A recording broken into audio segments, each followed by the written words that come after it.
show, but Miss Kate said no. I'll tell you what you can do. Take me out to the ball game. Take me out with the crowd. Buy me some peanuts and cracker jack. I don't care if I never get back. Let me root for the home team. If they don't win, it's a shame. For it's 1, 2, 3 strikes, you're out at the old ball game.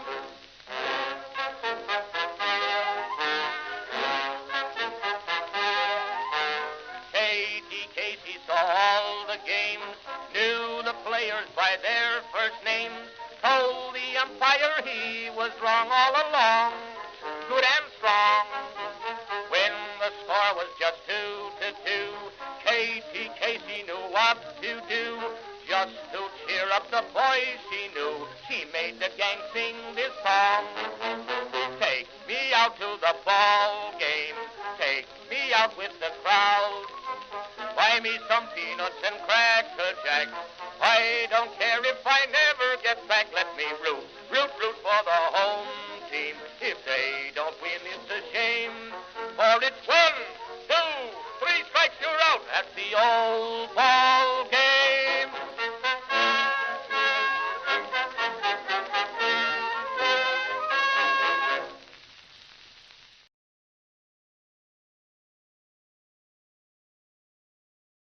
Baltimore, you are seeing history being made today. O-R-I-O-L-E-S. Magic, magic, magic, magic. Orioles magic, baby. Magic.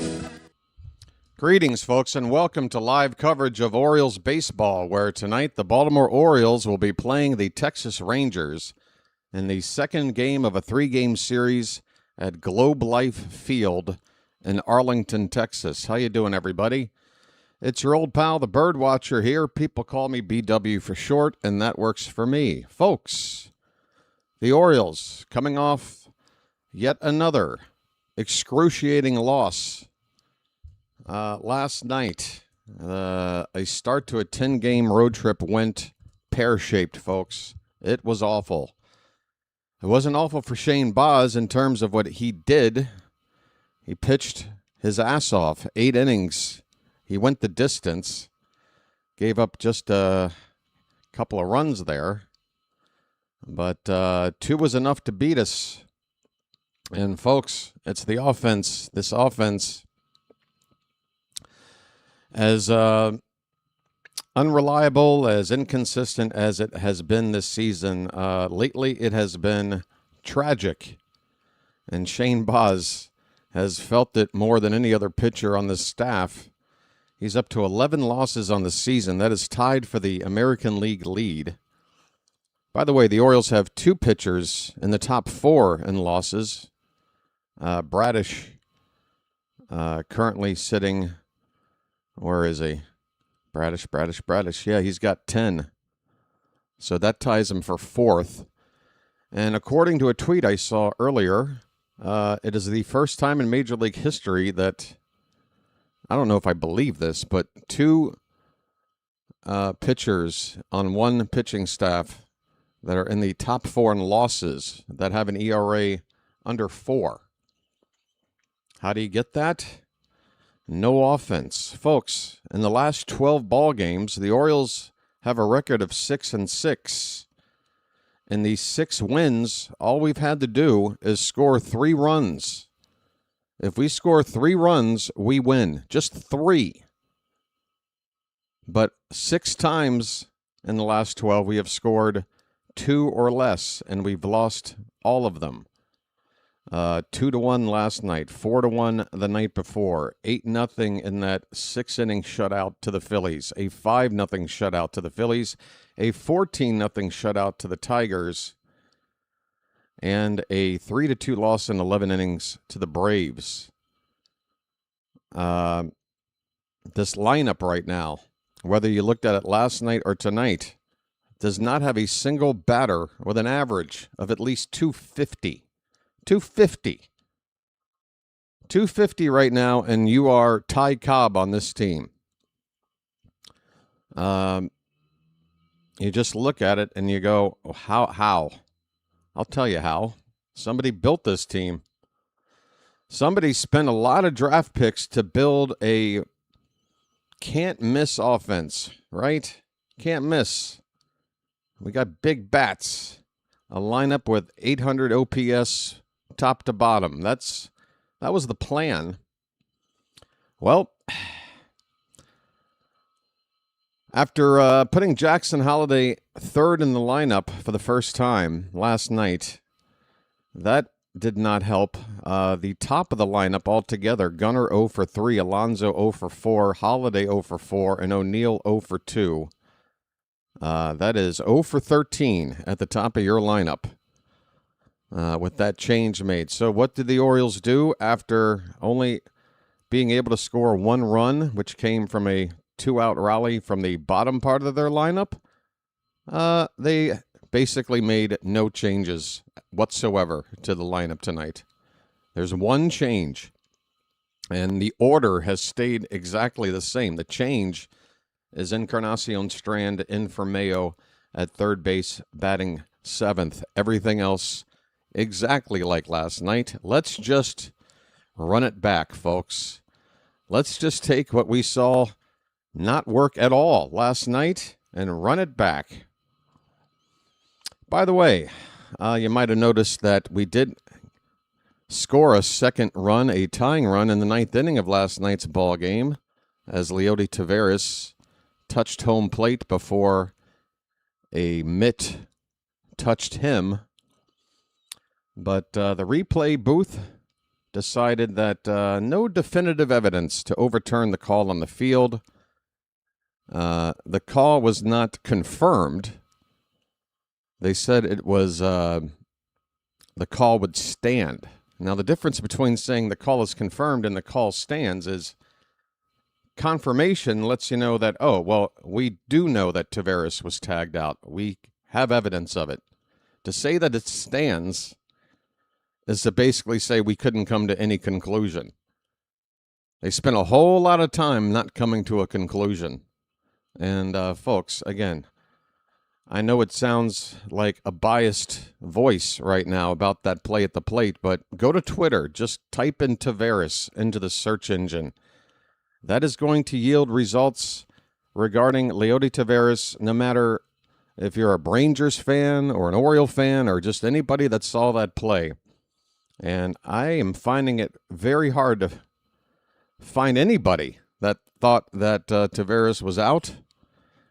We got screwed there, but as mad as I am about that moment, the fact that we needed to have that just second run of the game to score in the ninth inning to tie this thing up and at least just get Shane Baz off the hook for a loss. It's this offense. And why is the offense bad? It's the coaching. And why is this coaching bad? It's the front office. And why is this front office bad? It's Mike Elias. Everything's trickled down, folks. This team needs, we talk about, oh, we don't need to do a rebuild. We just need to retool. No, we do need to rebuild. Not necessarily rebuild the roster. We need to rebuild from the top down. There are some good players on this team, players that I want to be here for a while. Pete Alonso, I'm perfectly happy with, and I'm looking forward to the next several years with him on the team. There's some of the guys on this team that I think have good potential if they are coached and managed in the right way. I think Dylan Beavers has something to him. I think Colton Cowser, if somebody can just help him hit, all the other tools are there. Guys like Gunnar, though, and Holliday. I don't know. Kobe Mayo, I don't know. This team, I saw another stat that the Orioles, where did I have this? I better hurry up and get to the lineups and starting pitching matchup. I'm just so annoyed. The Orioles, folks, When it comes to hard hit percentage, one of those analytics that modern baseball loves to follow, they love that exit velo, they love that hard hit percentage, they love that launch angle.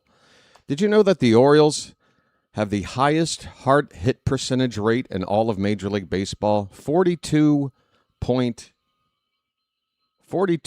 something percent of the time. That is number one. We hit the ball harder more frequently than any other team in all of baseball.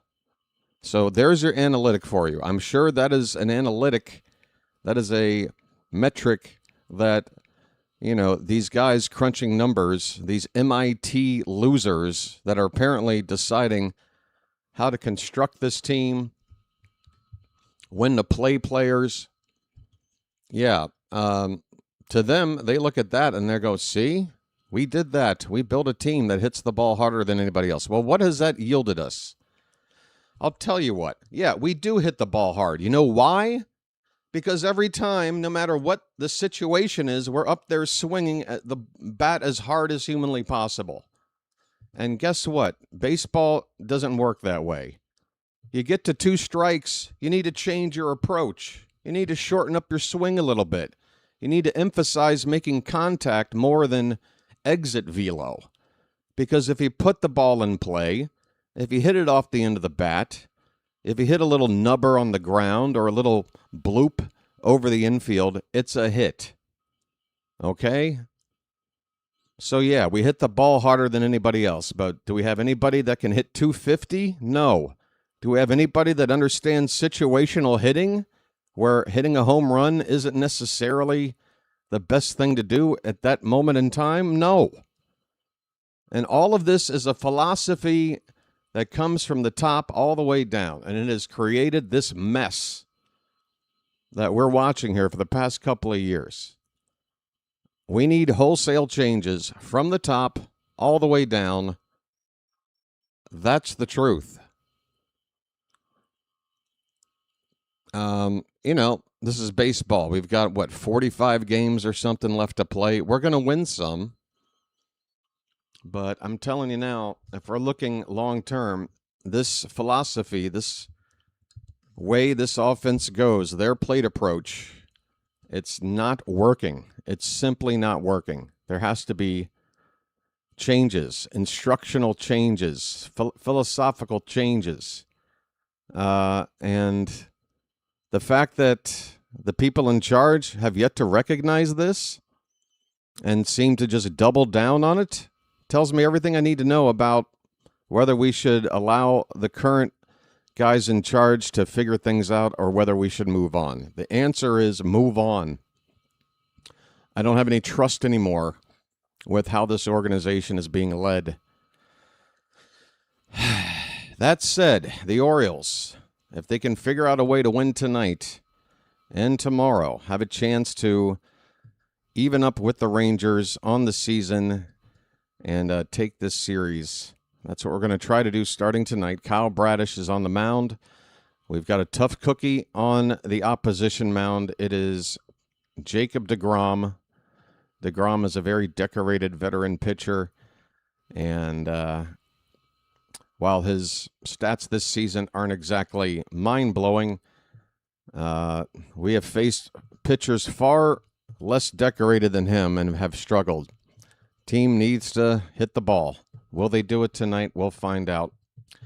Bradish comes in with a record of 7-10, a 3.79 ERA, a whip of 1.36. He's gone 121 innings now, giving up 111 hits. He's struck out 117 while walking 54, 13 home run balls. For deGrom, a record of 7 up, 7 down, ERA at 3.96, a 1.14 whip. That's in 113 and 2/3 innings, giving up 101 hits, 135 strikeouts to only 29 walks. He does not walk guys. 16 home run balls given up by deGrom. The starting lineups for your visiting Baltimore Orioles, leading off at shortstop, Gunnar Henderson. Pete Alonso will bat second at first base. Jackson Holliday, for the second straight game, will bat third. He's at second base. Tyler O'Neill will DH and be the cleanup hitter. Dylan Beavers is hitting 5th, playing left field. Leody Taveras in right field, batting 6th. Christian Encarnacion Strand, again, the only change from the lineup last night, in for Kobe Mayo at third base and batting 7th. Colton Cowser will be in center field, hitting 8th. And then Carlos Narvaez, who got his first Oriole hit last night, will bat 9th and do the catching for the Rangers. Jock Peterson, who hit a 2-run homer last night. That is all the offense the Rangers got, and that's all they needed to win. He's leading off again and DHing again. Wyatt Langford will bat 2nd and play left field. Corey Seager will hit 3rd, play shortstop. Brandon Nimmo, the right fielder and number 4 batter. Ezekiel Duran hitting 5th, playing 3rd base. Evan Carter in center field hitting 6th. Jake Berger bats 7th at first base. Austin Wynns will do the catching tonight. That is the only change in this Rangers lineup. He hits 8th. And then Nicky Lopez, second baseman, batting 9th for Texas. Folks, Phantom, one of our mods here on the channel, and big supporter of the team. He lives not too far from where this venue is, and tonight he is at the ballpark, folks, stationed in the front row of the second deck, somewhere around left to left center field, apparently wearing a white Orioles jersey. We'll be on the lookout for Phantom. If we can hit a ball deep to left, look out for that second deck first row. I think it's like a standing room thing where you set your beer on a table, kind of a setup. First pitch is just a couple of minutes away. I'm trying to make sure the ball game's up. This game is on Fox. Last night it was on Apple TV. And I'm worried I'm going to have the same situation as I did last night, because all I'm seeing is this MLB logo without the actual ball game. So, with that being the case, well, let's see if this one works. Maybe this one is going to work for me. Okay, we got it. We got it. It just took a little bit of time to get going. Fox nationally televised game. I think there's a couple of games. The Cleveland game is another nationally televised game. So depending on where you are, you're either seeing the Orioles and the Rangers, or the Guardians and who they got? I forget. Where the hell are they? The White Sox. Guardians and White Sox. That's probably more of a marquee matchup. Interdivision game.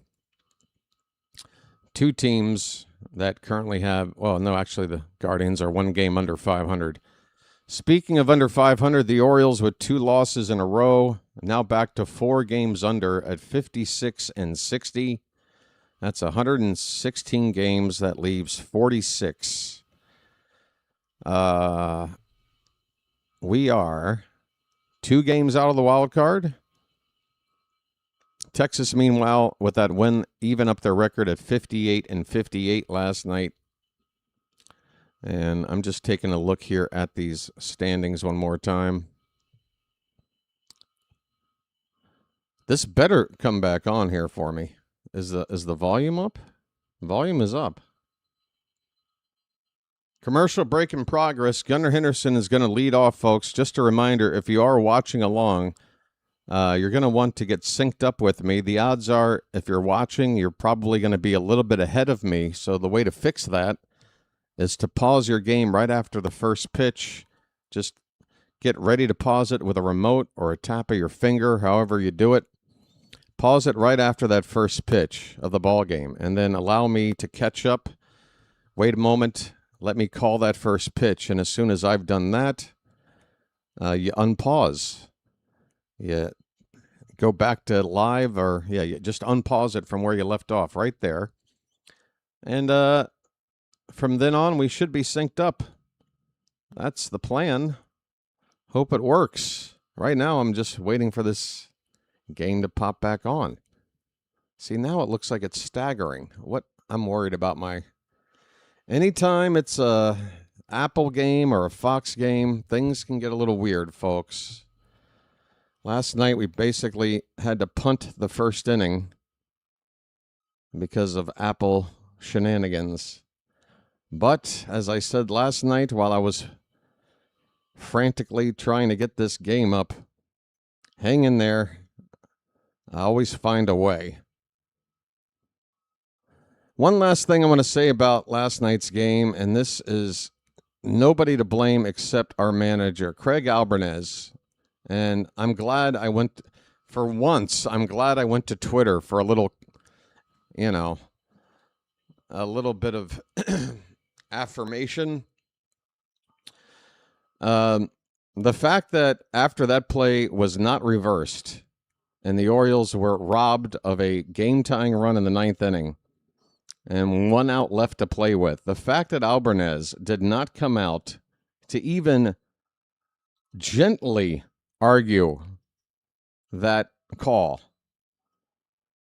really bugs me. He should have gone out there livid. He should have gotten tossed.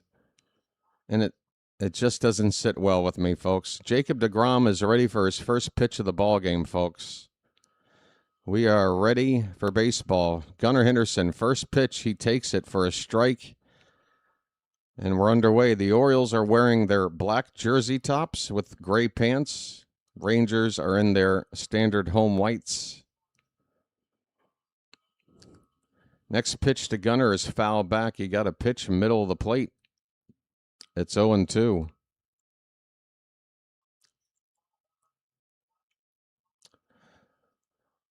Yeah, folks, just a lot of things about last night's game that just makes you feel, if you were on the fence about, is it time to really shake things up or not? I feel like last night's game told me everything I need to know. Pitch is low to Gunnar, 1 ball and 2 strikes.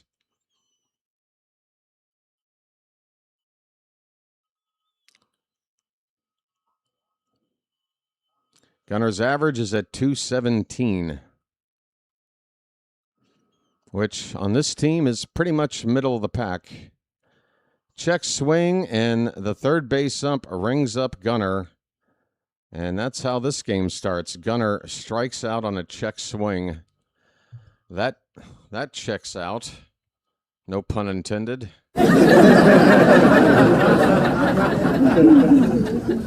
Folks, if my attitude tonight sounds a little bit sarcastic, you'll have to forgive me. Oh, let's get over to the other screen here.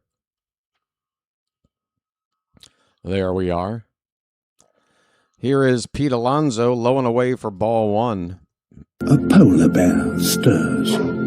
23 homers, 71 RBI. Alonso, the only guy on the team with an OPS near 800. It's at 795.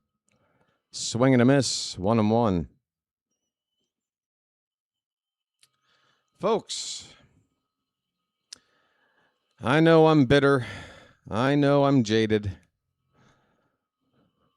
Swing and a miss to make it a ball and 2 strikes. A fastball by deGrom at the bottom of the zone.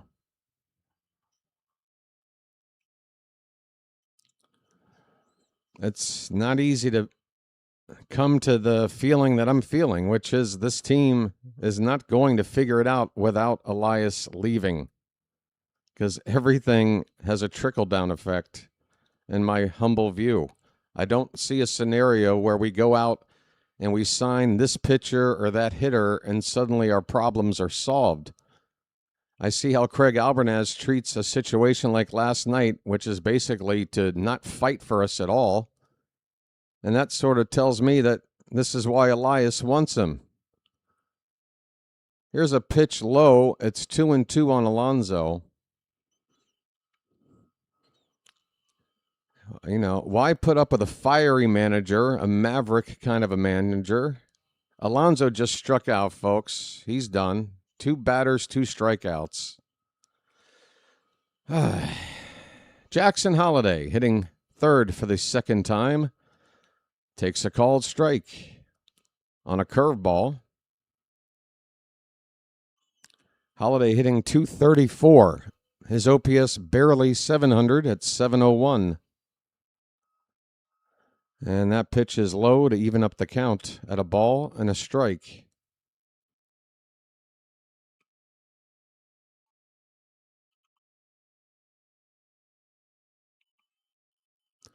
Here is the 1-1 pitch.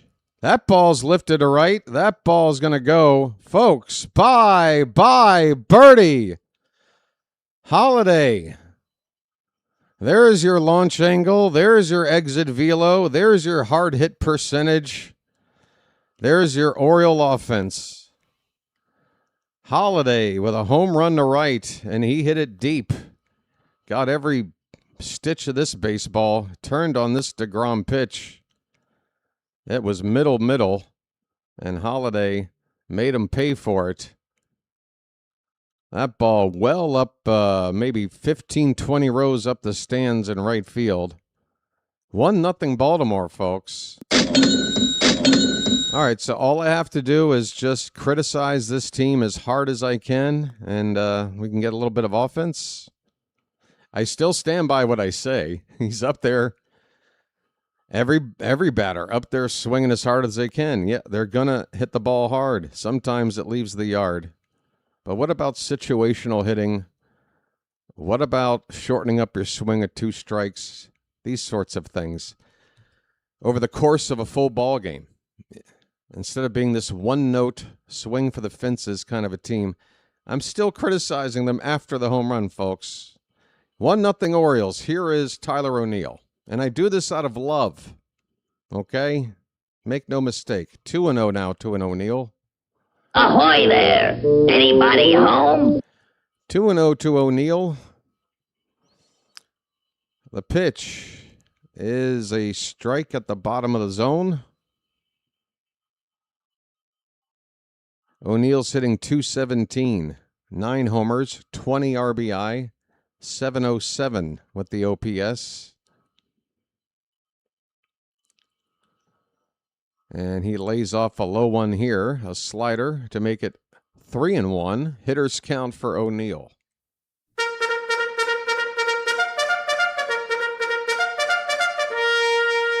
Yeah, which Oriole? We're going to need a right-handed hitter to do it. I don't think Gunnar or anybody can go opposite field deep enough to reach Phantom in the second deck of left field. So which right-handed power hitter in the Oriole lineup tonight do you think will hit a home run ball to Phantom? I'm going to go Alonso.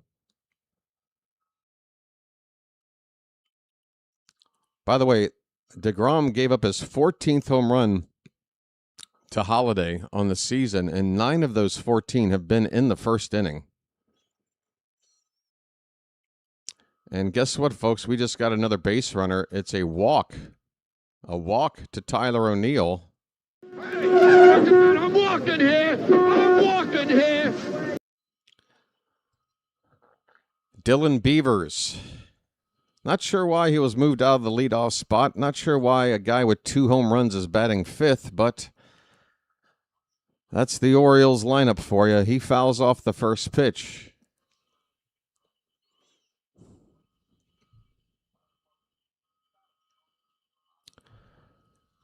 Oh and 1 on Beavers.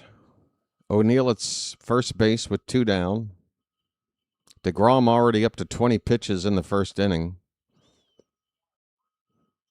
And now it's 2 balls, 1 strike.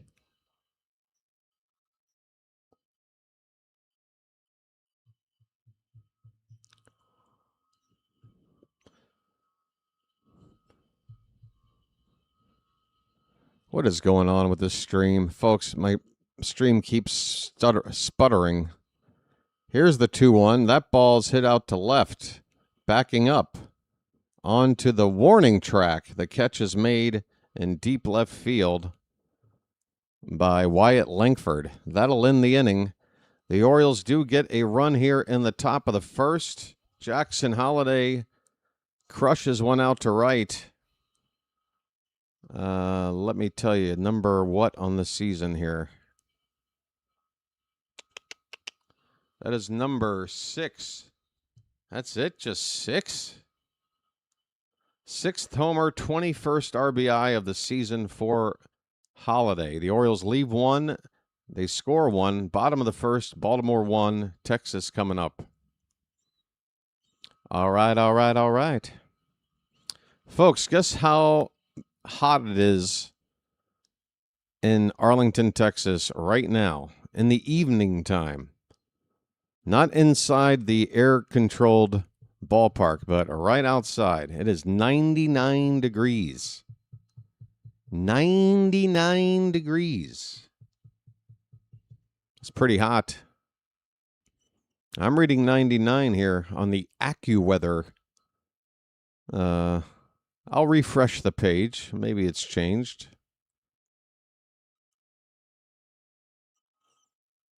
AccuWeather, yep, still says 99. 99 Luft degrees. Do-do-do-do-do-do-do. So what? So what? What? Hello there, Rob, Alan, Johnny, Phantom, Edward, Chawa, David in France, Matt, Tremea, I'm sorry, my friend.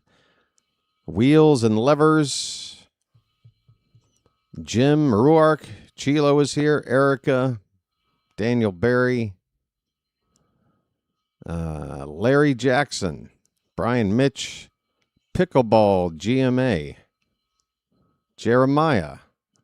Are you a bullfrog, my friend? Jeremiah was a bullfrog. Larry Jackson. Whoa, Larry Jackson, Preston Smith. 411 Shirley is here. Just 9 away from being 420, Shirley. Here is a first pitch strike from Kyle Bradish to Jock Peterson. Peterson again, 2-run homer last night off of Baz. His one mistake pitch. And despite just 2 runs over 8 innings, took the loss last night.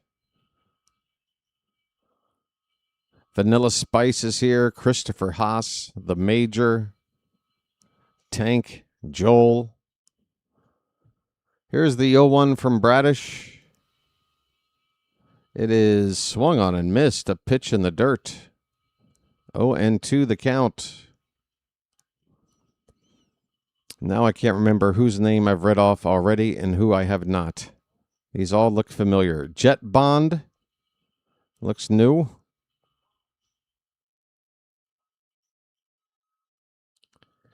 Richard Mays. Richard Mays here for Flex Tape. 0-2 on Jock Peterson. The pitch is swung on and missed. See you later, Jock.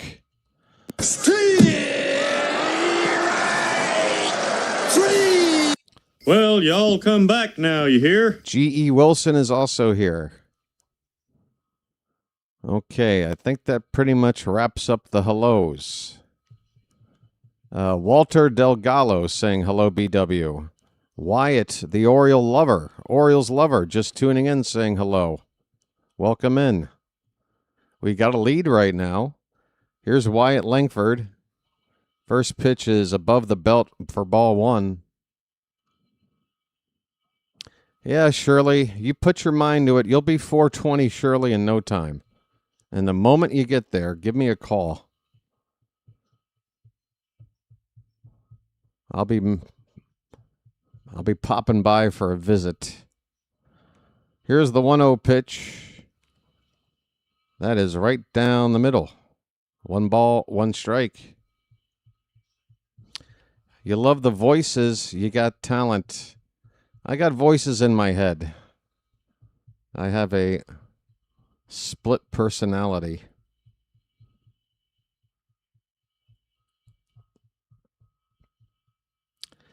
One ball, 1 strike, 1 out. And with 1 second left on the pitch clock, here comes Bradish's offering. And my game just froze. It's 1-2. Now the next pitch. What is going on with this broadcast? It's a foul ball. Folks, if you're watching along, you're probably wondering, what is with the timing of my calls? I'm trying to deal with a game that is stopping and starting. Not so badly where I can't follow the game, but it does make it a little difficult to time my calls here right now. I might have to look for a backup here in the next half inning. It's getting a little bit annoying. The 1-2 pitch, that one hits him. Langford is hit by a pitch. With one down, he'll take first base. That'll bring up Corey Seager, and the trainer and manager are going to come out to look at Langford. Maybe that'll give me a chance to look around for a backup plan here. Folks, give me a sec. I'm going to do a little research. Be right back.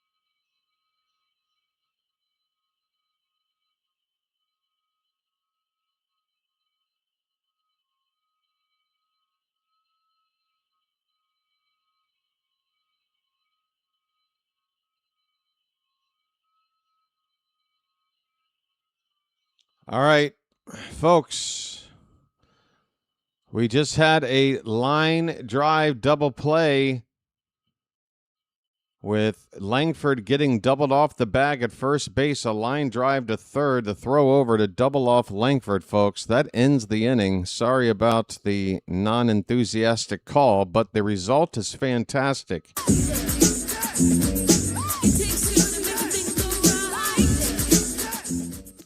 Double play ball to end the inning. We go to the second, 1-0 Orioles, folks. Hang in there.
Well, that didn't really yield any results.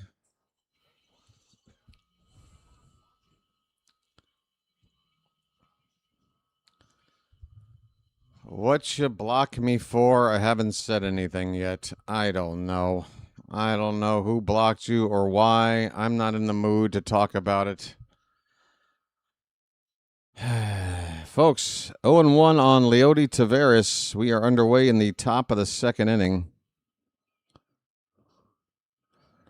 If it was a mistake, I'm sure whatever happened, somebody's sorry about it. Here is Leody Taveras with a count of a ball and a strike. That pitch is called a strike. That looked outside to me. Taveras doesn't challenge. 1-2 the count.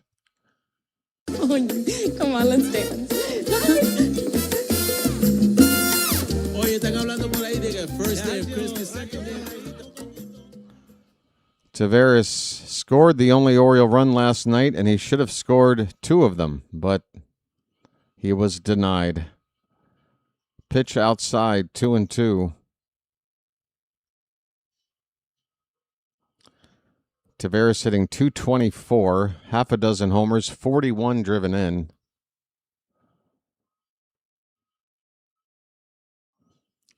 Ball fouled off to the right. Count remains 2-2. How many RBIs does Gunnar have on the season? 47. He has 6 more than Tavares. He's probably had about 100 more at-bats. And also hitting in a part of the order where you should have more chances to drive in the run. You get an extra at-bat every game for the most part. 2-2 pitch, swung on a miss. Tavares strikes out. It's a foul tip. Held onto by the catcher. Wins. That is a strikeout for Jacob deGrom.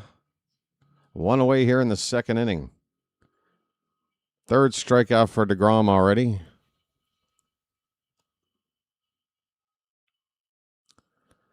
Here's Encarnacion Strand. He's going after the first pitch. Fouls at third base side. Strand's average has gotten under 250 after a sizzling hot start from his call-up. He has cooled off, but his OPS is still hanging on at 805, which I lied. I said nobody had an 800 OPS. I forgot about a guy who's got only about, 40 at-bats? Here comes the 0-1 pitch. That's a strike. It's 0-2.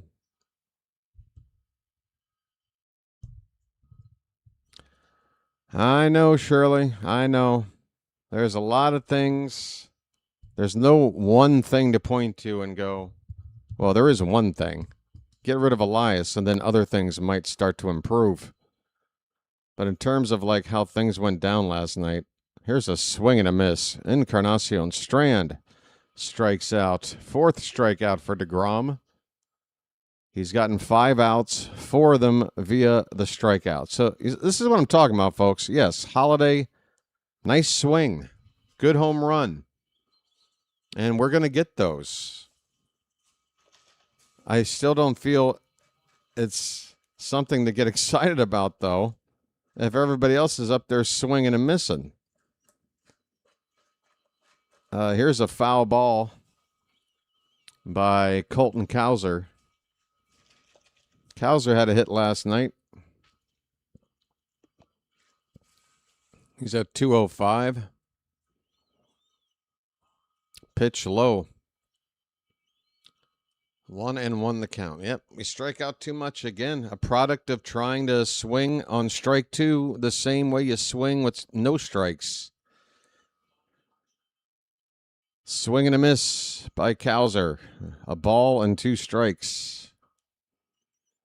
Red Sox lost today.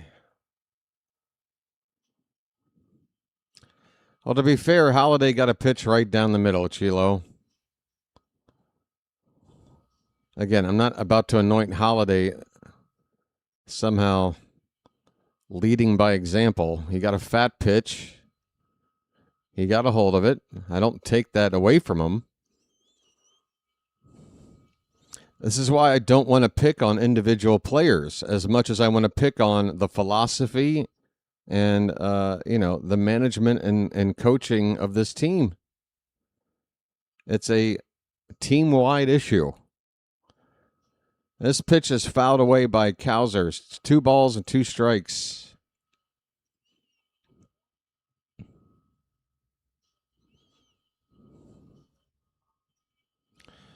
Two down in the inning, and the pitch. And a swing and a miss. Cowser strikes out. 5 strikeouts to get the first 6 outs tonight.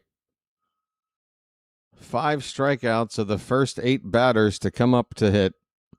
We go to the bottom of the second. It is 1-0 Baltimore. Oh, that's the other thing. We have a terrible record in 1-run games. Can't remember what it was, but it's very not good. I can't remember the total, but basically we're losing 2 out of 3. So whether it's something like 5-10 or 8-16. It's something like that. It is not good. And one-run games. Yes, sir. By the way, have there been any sort of managerial or coaching shakeups so far this season? I mean, we don't expect Alvarez to be, fired. He's a rookie manager, and Elias handpicked him. It would look bad if they did that. Everything is about trying to save face. It's so obvious.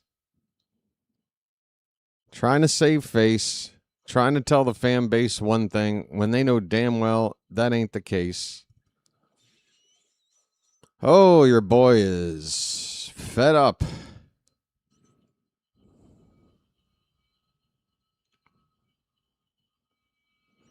Fed the hell up. But I'm going to try to just put my feelings aside, at least give me like 2 innings a night until further notice to just get my feelings out. Again, it's not about crapping on the team as a whole. I want to see this team win. I want to see them figure it out. I want them to just ignore everything they've been taught and just go out there and play baseball like they used to before they joined this organization. Just don't even pay attention to what you're being told anymore. Go out there and play the ball game.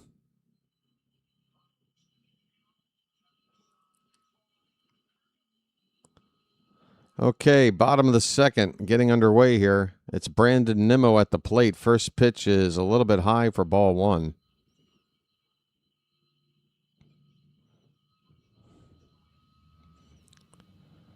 You met J.K. Simmons in L.A. when we knocked Detroit out of the playoffs years back? Well, when you met him, was he rushing or was he dragging? I'd like to know. Folks, 1 ball, 1 strike on Brandon Nimmo. Here's a ball fouled away. The count is 1-2. It'll be Duran and Carter to follow here in the second. Nimmo's hitting .274. That's about 25 points higher than anybody in our lineup.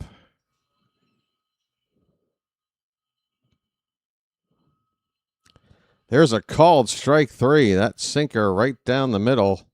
See ya, Brandon Nimmo.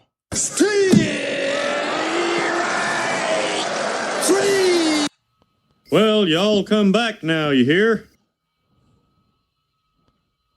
All right. I watched Whiplash with him. You watched Whiplash with J.K. Simmons. That's something. I've only been able to see one movie with somebody in the movie in the theater at the same time, and that was Tommy Chong, who showed up for a 1 o'clock Friday afternoon opening debut showing of Half Baked back in about 1998. I was the projectionist at the time at that theater in Columbia, South Carolina. He was in town that week to perform stand-up at the local comedy club, and he popped in for that 1 o'clock show. There was nobody else in the auditorium, and after he left, the auditorium reeked of marijuana. It was a great day. Folks, Ezekiel Duran with a count of no balls and 2 strikes. And a check swing roller up the third base line. Put it in your pocket, Strand. There's no chance. A swinging bunt by Duran for an infield hit with 1 out. And look at the smile on his face as he looks at his teammates in the dugout. I can't remember the last time an Oriole looked that happy to just get an infield hit. That's what I want our players to be doing, enjoying themselves playing this game of baseball. Might I remind you folks, had we won last night, these two teams have identical records. It's not like the Rangers are out there flexing every team they play against. They have had their ups and downs just like us, but look at that smile on that infield hit. We need more of that ourselves. Here's Evan Carter, first pitch strike. And Bradish follows it up with a curveball in the dirt to even up the count at 1-1. Folks, we got 70 likes in the room already. Thank you so much. We got almost 200 people here, though. We could definitely get those likes to triple digits if everybody just takes a brief moment to hit that thumbs up at the bottom of their screen. 1-1 pitch, check swing, foul behind the plate, 1-2. Yes. Yes.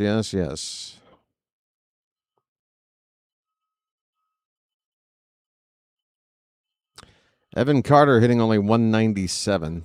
I'll say it. Every team's got guys that are definitely underperforming offensively. It's not just the Orioles, but this, again, I think baseball, forgive me for being the old man yelling at a cloud, but like a lot of things, I feel like technology is just getting in the way of something that was already good. That ball gets away. A pickoff move to first. It gets down the right field corner, and not only is second base going to be taken, third base will be taken as well. Absolute calamity here.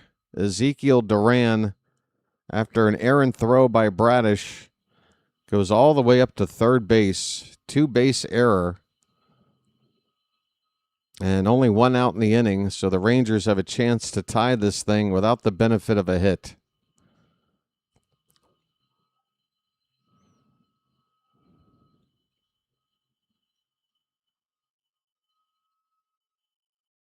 It's a 2-2 count on Carter, and now a strikeout very much needed. Infield is playing in. The pitch bounces in there for ball 3.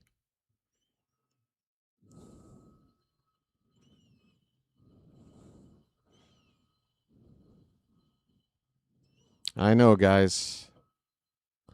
I know. I don't want to know, but I know. Here comes the payoff pitch. Bradish. Nope. He was holding the ball for a while, and Carter was just able to sneak in a timeout. So we'll still wait on a 3-2 pitch.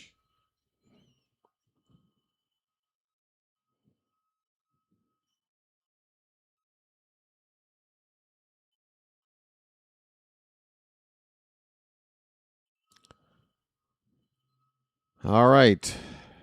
Here comes the payoff. Up the middle, and Gunnar stops it, throws home, and the throw is late. We play the infield in. Our strongest arm gets the ball. He throws it home, and we still can't nail the runner.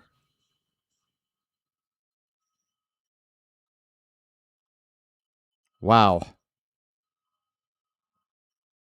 It's just enough to drive you crazy. The ball was slightly to the catcher's right. He had to then bring his arm back to apply the tag, and just that split second of time, the difference there. 1-1 ball game. And now you got a runner at first base with 1 out. The batter is Jake Berger, pitch low and away on a slider, 1-0. It hurts. It hurts. Not a perfect throw. But if you're playing the infield in and you throw it hard and you have to, swipe the tag back. If the catcher had to actually move his legs or something. But it was a matter of just swiping back. It wasn't a perfect throw, but it wasn't a terrible throw.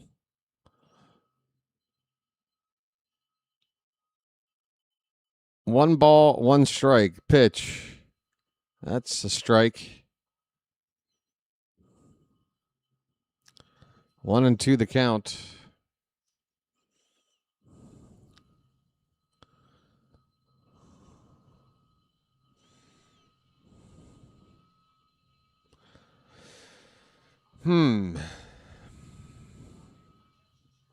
Looks like I picked the wrong week to quit amphetamines.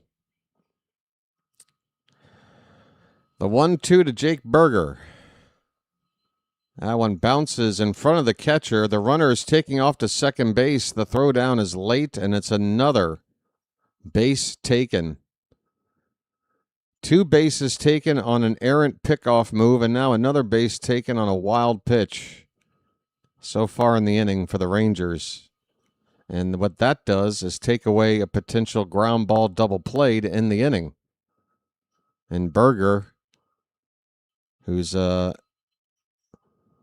very fleet of foot, was a pretty good candidate for that double play ball.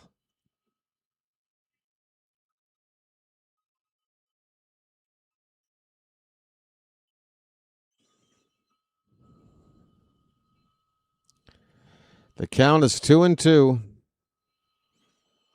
Bradish takes a look at the runner now at second base, and here's a slider laid off by Berger to make the count full.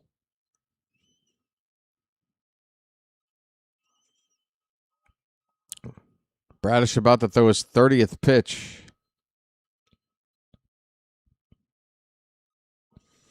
Most of them have been in the second inning here, and there's only been 1 out. Here's a little tapper back to Bradish. It gets past him. It goes to Gunnar, and he can't pick it up. Now the runner coming home, and that ball gets away too. 3 miscues in 1 play. This team has completely lost the plot. Heads must roll. It's disgusting. It's abhorrent. It's gross. Unbelievable. Nobody can pick up the ball. Nobody can catch the ball. Unbelievable. I need a break.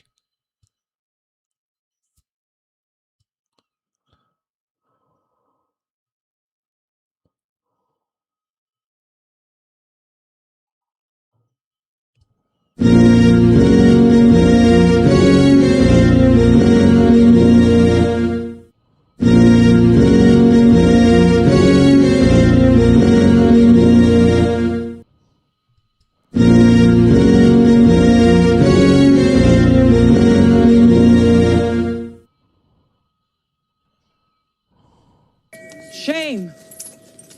Shame. Shame. Shame. Shame. Here's the 101 hitting Austin Wins. And he tries to bunt. It's foul.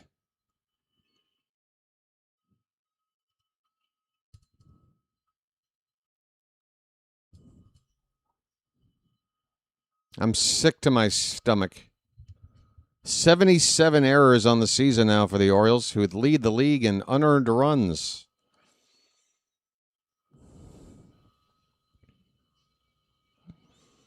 The 0-1 to Wins. That ball is going to get through.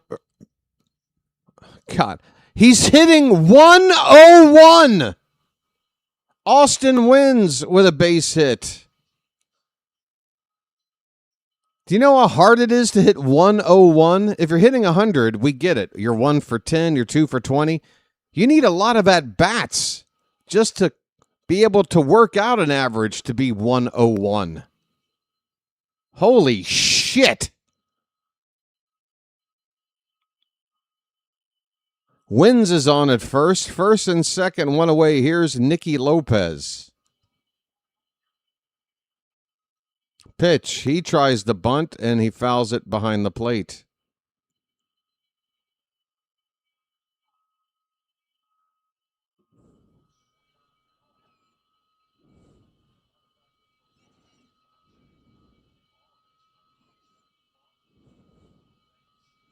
Phantom, if you're listening, bro, just keep the beer flowing, dude. And I hope you got a Uber ride home or something. Just drink yourself into a stupor, my friend.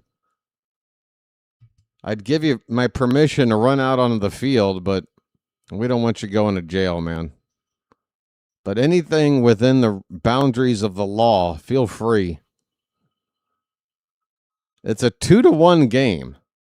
I know it may sound like I'm overreacting. It's a 1-run ball game. We're in the second inning. Maybe I'm just trying to prepare myself now. Now I'm building up this shield, this protective shield, so I don't have my heart broken again.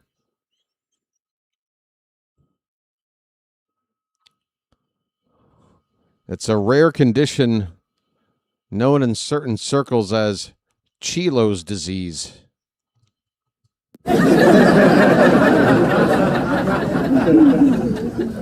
I'm just kidding, Chilo. Chilo, I will no longer have any criticism of your comments for the rest of the season. Say whatever the hell you want. 2 balls, 2 strikes. Lopez, the pitch, up the middle. Slowly hit to Gunner. He'll step on second for 1. Throw to first in time. That's an inning-ending double play, folks.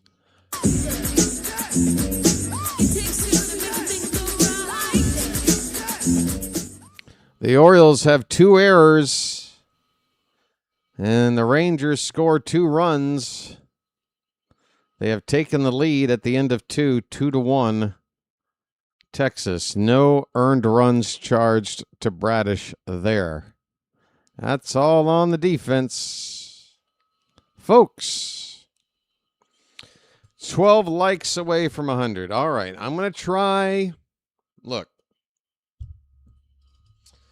this is why, even when I freak out and I vent and I let all my feelings be known, at some point you just got to go, okay, well, now that that's been said, what are you going to do? Just repeat it over and over and over again? I've said my piece. I think I've identified what this team needs to do in order to turn this thing around. I don't think it's going to, unfortunately, be able to happen this season because of what we need to do.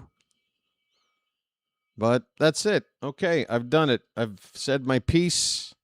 I've watched the Orioles commit 2 errors in that inning. I watched them whiff on a ball 3 times in one play. So I think I'm done with all that for the rest of this game. Let's just call it straight from here on out. And yes, we're down 1 run. We can win this. Let's see what happens. My goodness. I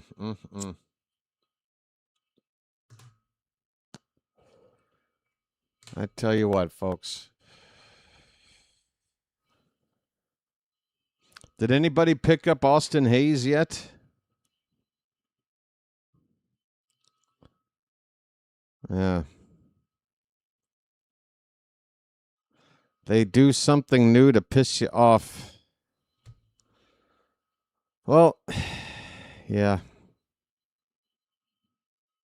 It's just I'm in a space now where I'm just expecting some sort of play or plays in a given ball game that if we lose, I'm going to be able to point to and go, yeah, because we failed to execute in this spot, or we made a really bad decision on the bases in this spot, or we couldn't get a bunt down in this spot. It's just...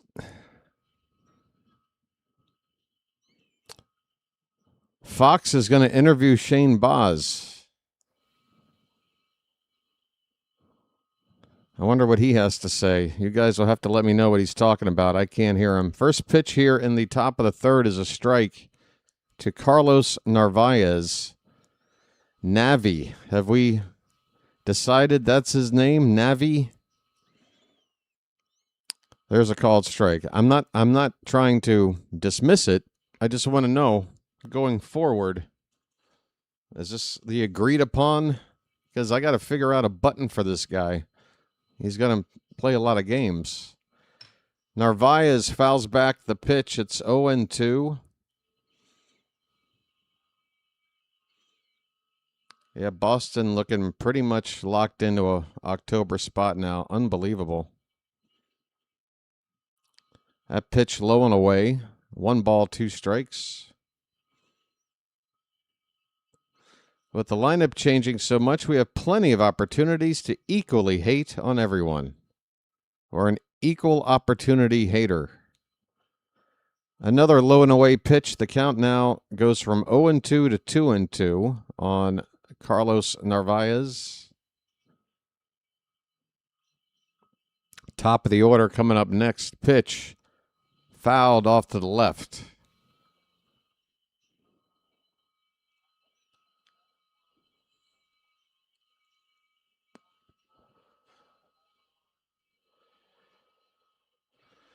There's Cowser taking a swig off a Snapple or something. Look at Cowser. Cowser is a spaz, and I like it about him. When I call somebody a spaz, it's not necessarily a negative term. Just a little spastic. Full count pitch, and that is a called strike 3. Narvaez looks at a deGrom pitch at the bottom of the zone. That is now what? 6 of the first 7 outs via the punch out. 6 of the first 7 outs, 6 strikeouts, 1 trip through the order for deGrom.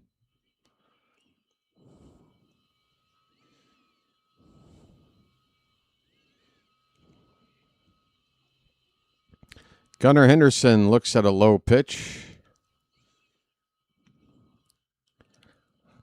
His name's Gunnar and he's dating my mom. It might be time for a new Gunnar button.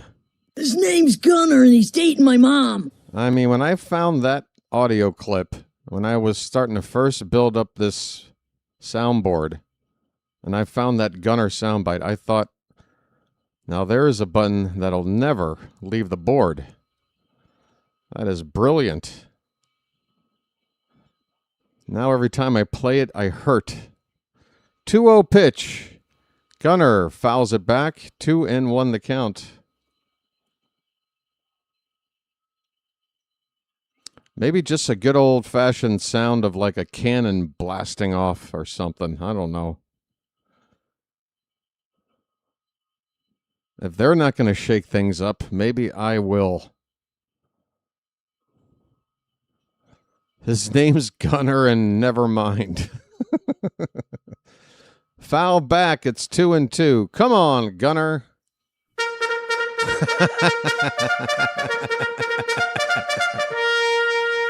How about a fart sound?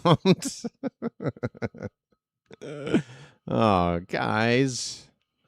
It's hard to argue.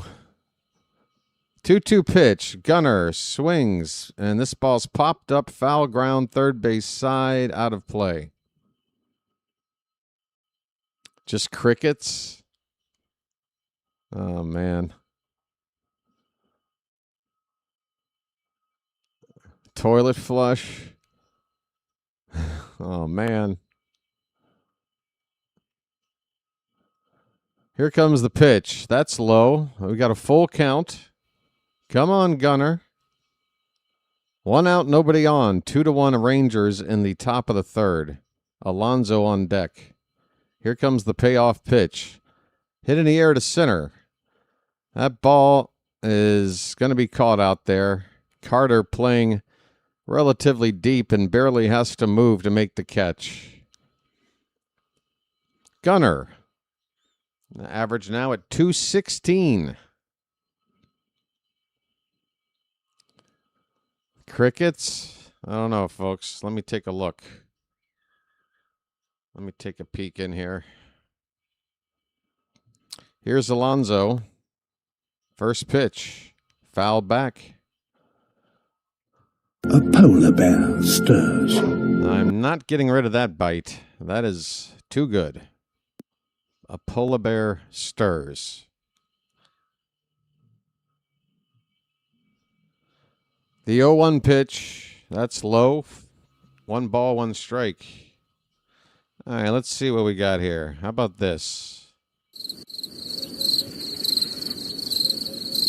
I need something with a little more pep. Here's a ground ball up the middle, backhanded by the second baseman. The throw to first is in time. Oh, most of our batters have the speed to beat that out for an infield hit, but not Alonso. That is the final out of the inning, folks. We go to the bottom of the third. 2-1 Rangers. Yeah, that one's pretty loud. How about this?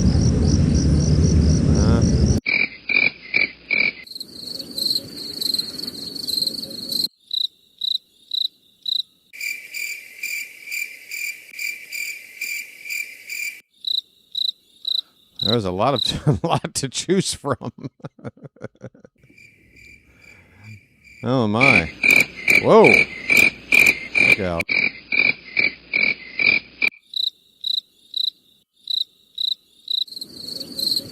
I want like a whole swarm. I want like a locust swarm.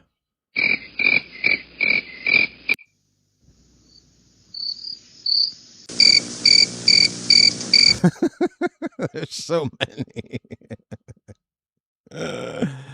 All right, here's a whole new cluster here. Maybe these will sound different. All I can hear were the crickets. What? Crickets? Crickets!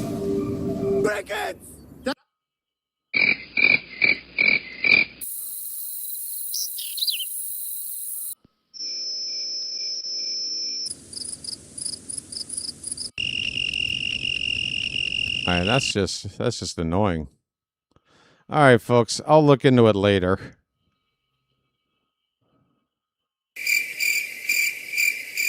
All right, that one is solid. All right, I'm grabbing that one. That's the one.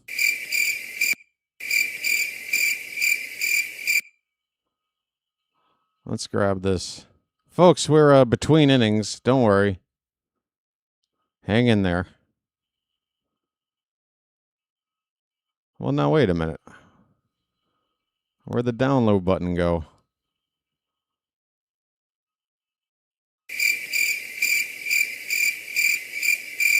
There we go. All right.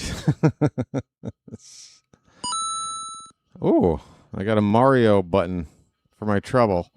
All right, I'll work on that later. Oh, toilet flush. That's already here. We got that ready to go. All right, we're back underway. First pitch swinging. Fly ball by Peterson to left field. Backing up on it is Beavers. He makes the catch about 15 feet in front of the track. One away.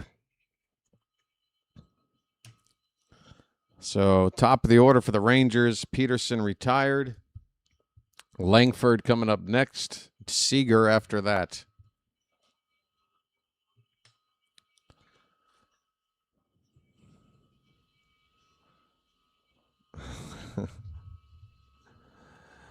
First pitch. There's a strike on the outside edge to Langford.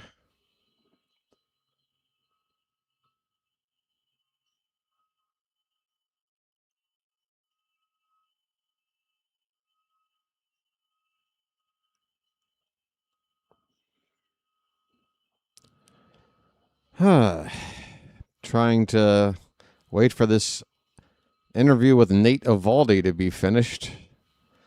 That pitch low and away. 2 balls, 1 strike.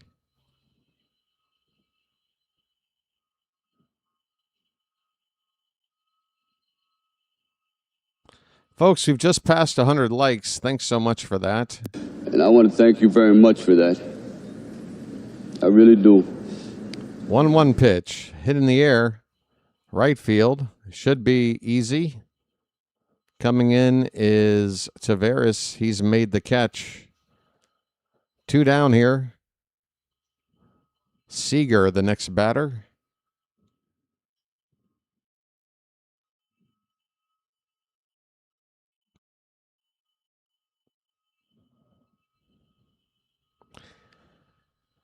We can wonder, Phantom, but honestly, it shouldn't. You spend a week playing in a tournament somewhere in the middle of spring training. It shouldn't screw you, the next 6 months of baseball for you. I mean, geez. The 1970 Orioles, after winning the World Series, they went on a tour of Japan to play baseball. Didn't hurt them in 71. I don't know.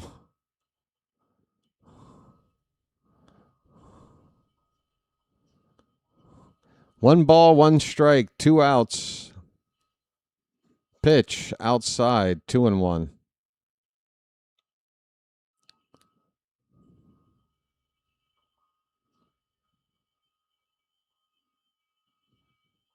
La cucaracha, la cucaracha.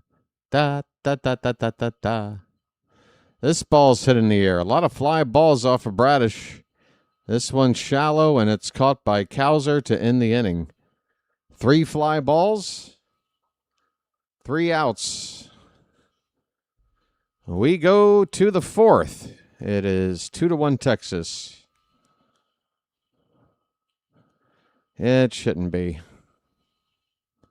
I mean, I'll say this. He looked like the gunner of old during the Classic, as if that sort of competition and that high level of, the talent around him, maybe something to prove. The fact that he wasn't anointed really a starter in that series, he kind of had to earn that playing time.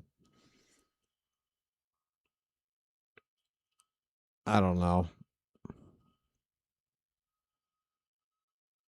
At some point, it's like we can only accommodate a player so much for their idiosyncratic attributes and personality traits. Like, at some point, dude, you got to just do your job better.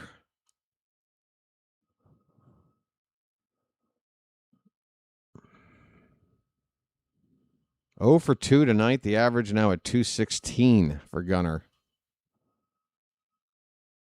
Let me open up this guy's full stats. He is now up to 466 at-bats at least on the season. I mean, that even if he stopped playing baseball today, he's had enough at-bats to, qualify for certain statistics like average and slugging percentage and what have you. He's already gotten nearly a full season of at-bats. Oh, it's really frustrating.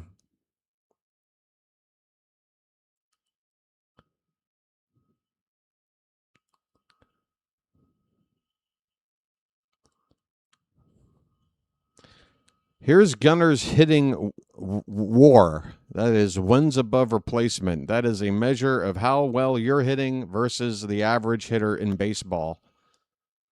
In 2023, Gunner's WAR was 6.3. In 2024, it was 9.1, which is incredible. It then dropped last season down to 5.4. This season, 1.4. Jackson Holiday at the plate, ball 1. Holiday with a solo homer, his first time up.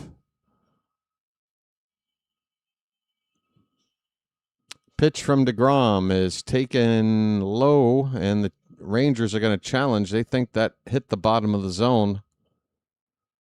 Wins, the catcher asking to challenge, and Wins is correct. This pitch does clip the bottom edge of the zone for a strike.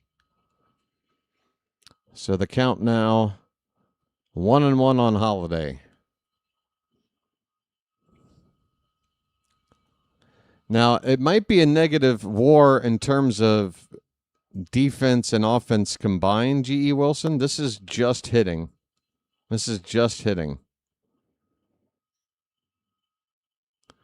2-1 pitch. Holiday takes a huge hack and misses. It's 2-2.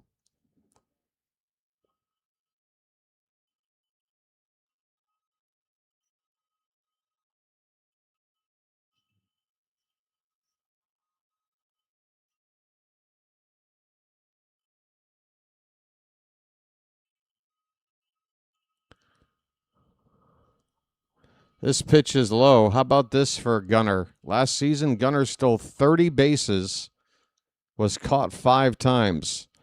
He's already been caught 4 times this year, while stealing only 8.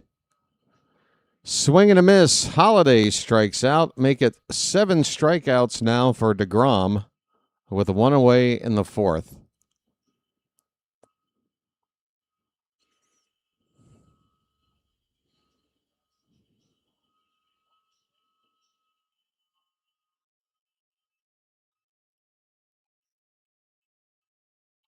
On base percentage, 2023, 325. 2024, 364. Last season, 349.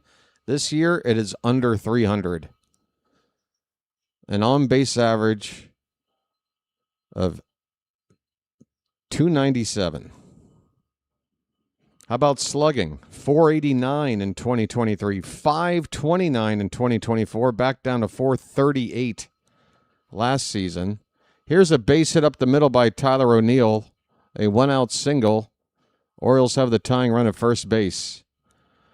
So, yeah, he basically just under 500 his rookie season, over 500 in that near MVP season. Last year went down to 438. This season, 381. So the OPS, which is adding up your on-base and slugging percentage, that's the whole kit and caboodle. Rookie year, 814, solid. MVP year, 893, elite. Last year, big decline to 787. This year, 100 points lower than that at 687. He has dropped over 200 OPS points in the past 2 seasons. But we'll just continue to hit him exactly where he's been hitting. Top 3 in the order. Doesn't matter. Okay. 1-0 on Dylan Beavers. And that pitch is a strike. The count is 1-1. Folks, you hear the numbers. I'm not lying to you. You can look them up. Nice beaver. Thank you.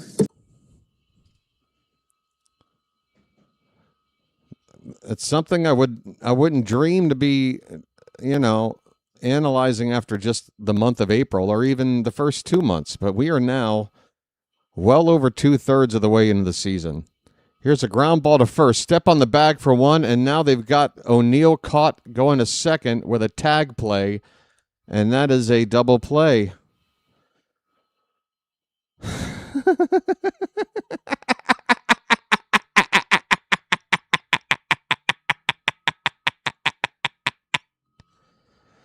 Inning over.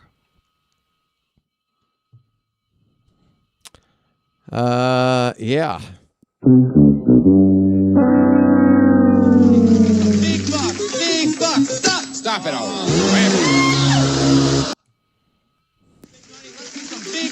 Big buck, stop it all. Are there things that make you angry? It's a beautiful day in this neighborhood.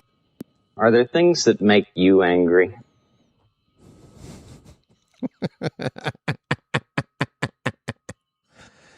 Folks, the 2026 Orioles.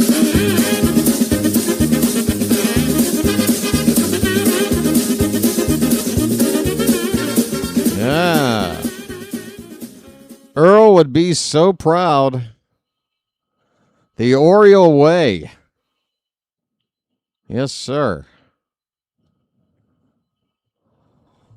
Oreo. Oreo. Oreo. Lady Elaine. Lady Elaine. Let's be honest. Lady Elaine was basically Phyllis Diller. Who are we trying to kid? Phyllis should have sued for likeliness or whatever, right?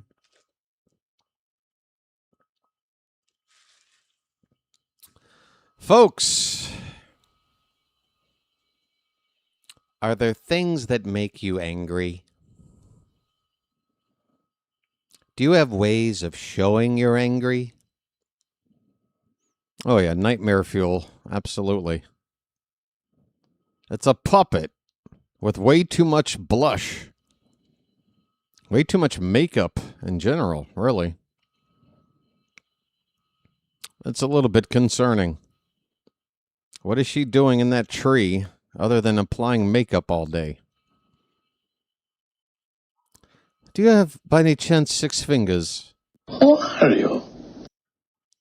Oreo. I'm so fed up. I'm so fed up. I'm in a fun place now. Now I don't care. Just whatever happens, happens. I'm here to root for you. I'll get excited if we win.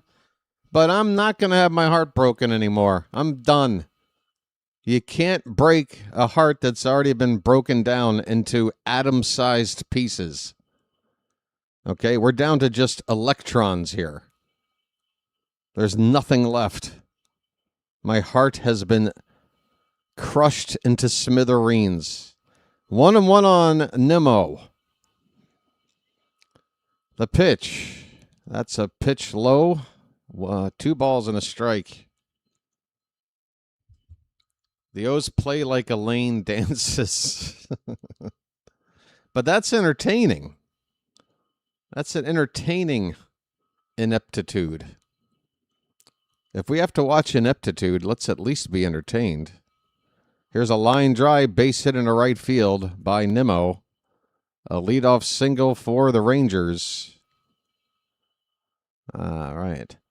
Pardon me, sir, but do you have any gray poupon?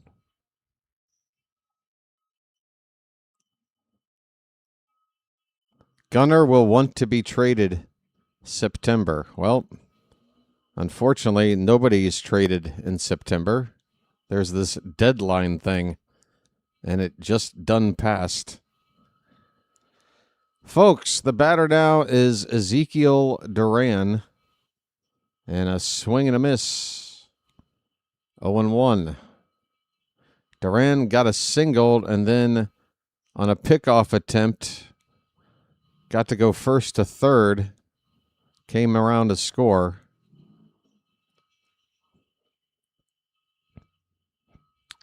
The 0-1 from Bradish, swing and a miss. Good slider there, breaking away from Duran. Lady Elaine lived in a museum, not a tree. All right. Thank you, Scott. I'd hate for our Mr. Rogers history to be inaccurate. How many hangers were in Mr. Rogers' closet? Answer. Answer now. If you're wrong, you're out of my chat. Ground ball to Gunnar. This could be 2. Second for 1 over to first. That is a double play. Lots of double plays, folks.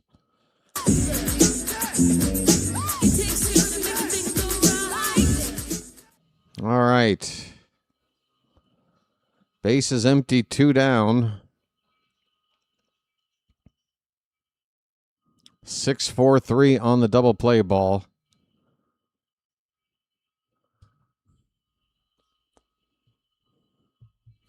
Here is the left-handed bat of, wait for it, I don't even know. Who's up there? Oh, it's Evan Carter. Ball 1 to Evan Carter. Let's try to get Carter. Get it? The 1-0 pitch, outside, 2-0.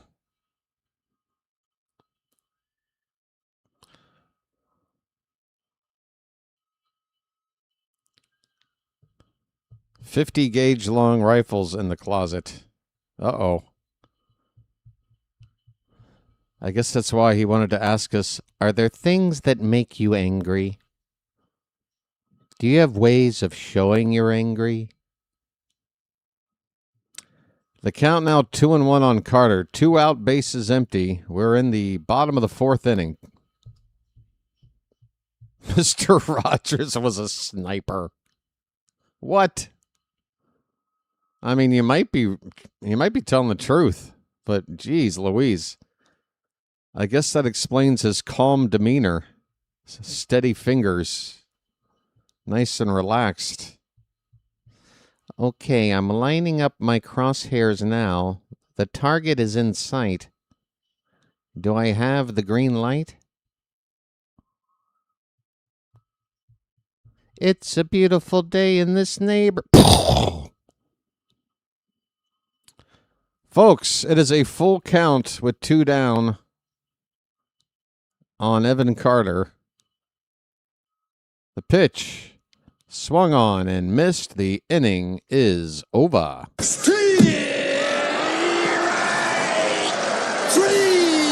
Well, y'all come back now, you hear?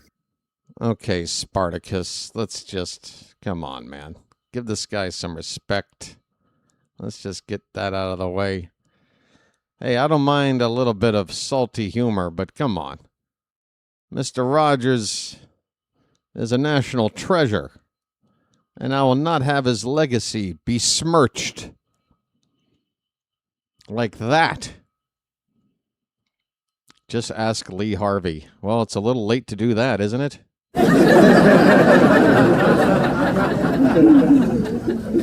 Can I ask Jack Ruby instead?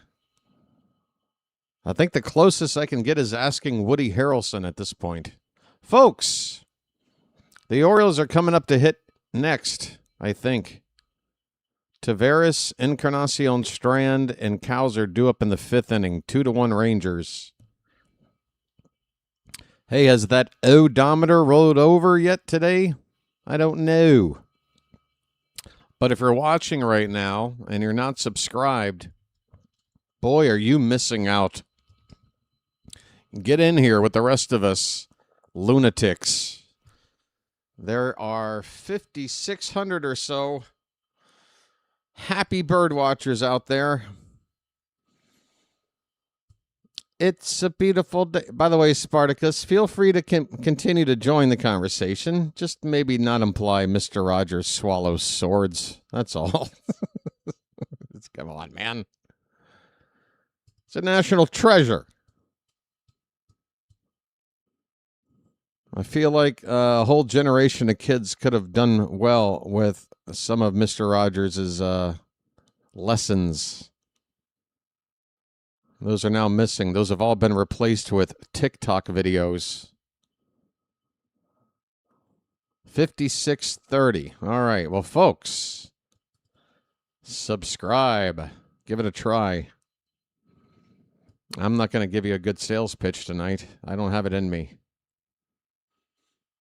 Subscribe if you dare. How's that? It's a new approach. All right. Speaking of new approach, let's see if the Orioles offense has one. Here's Leody Taveras. First pitch low for ball 1. Taveras. Oh, come on, let's dance. Oye, están hablando por ahí de que first day of Christmas, second day. Here is the 1-0 pitch. That's a strike. 97 on the 4-seam fastball from deGrom.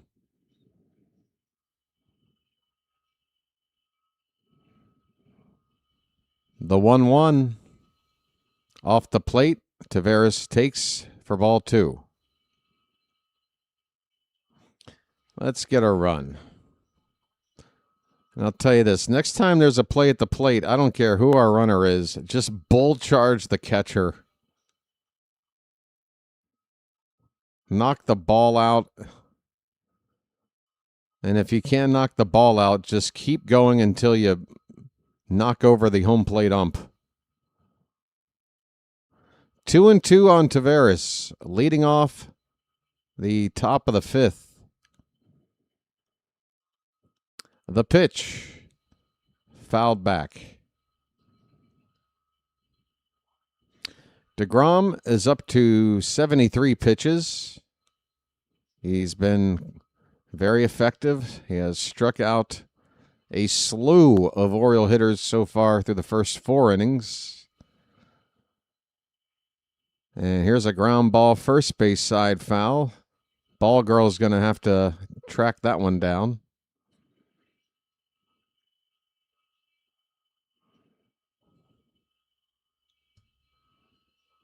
Folks, Game 3 tomorrow afternoon. A little later than the afternoon than your typical Sunday game. Tavares with a lazy fly ball to left. And that will be caught for out number 1. Tomorrow's finale will feature Cade Povich making his second start since getting recalled. His first start was very, very good. We won that ball game. Went 7 innings. I think gave up just 1 run. Struck out a lot of guys. He'll be up against a righty for the Rangers named Kumar Rocker. Here's a line drive opposite field. That's down for a base hit. Encarnacion Strand, first pitch, he's swinging. He goes the other way. How about going the other way some more? That seems to work. That's a 1-out single for the Orioles. Tying run is on. In cars. In cars. In cars. Bow, bow, bow, bow, bow, bow, bow, bow, bow, bow, bow. Oh, we're getting toward that time of the day where my complexion is getting super pink as the sunshine starts to take over. Let's go there. That looks a little more all natural. Folks, the Orioles are challenging. Cowser thought this pitch was off the plate. He is wrong. It caught the corner at the knees on the outside. So it is a 0-1 count, and the Orioles have 1 ball strike challenge remaining.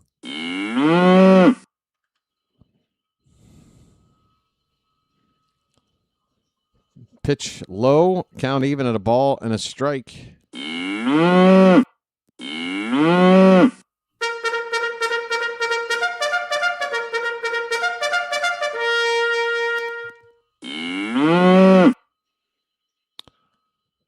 deGrom ready with the... Nope, we're going to throw to first. Encarnacion is back safely.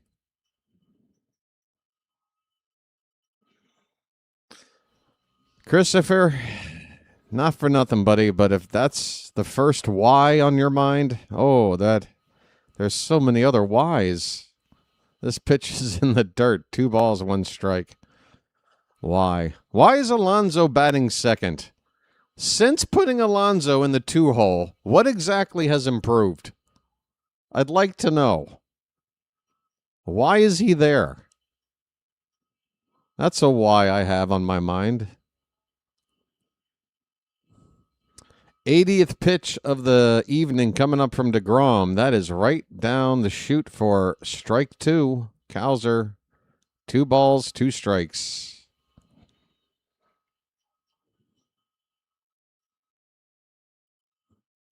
And why?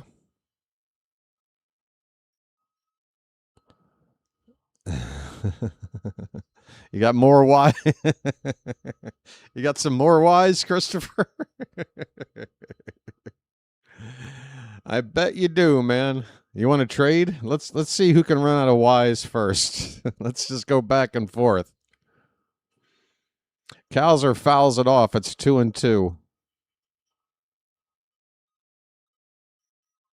Why is Heston Kjerstad not on this roster right now, considering the offense hasn't done jack shit for most of the past 2 weeks? Ever since Sammy went down, I said, call up Kjerstad. There's that lefty power bat to replace him. But nope. Hey, Cowser just struck out. That's the second out of the inning. Cowser strikes out.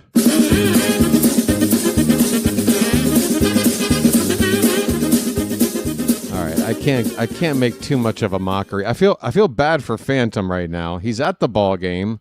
He's probably listening in, supporting the channel while physically at the game, representing our fan base, and I want him to have a really good time. And he's probably listening right now going, BW, come on, man, you're ruining my time out here.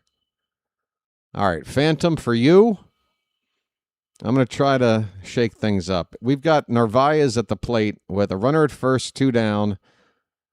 1-1 on Narvaez. deGrom up to 84 pitches here in the 5th.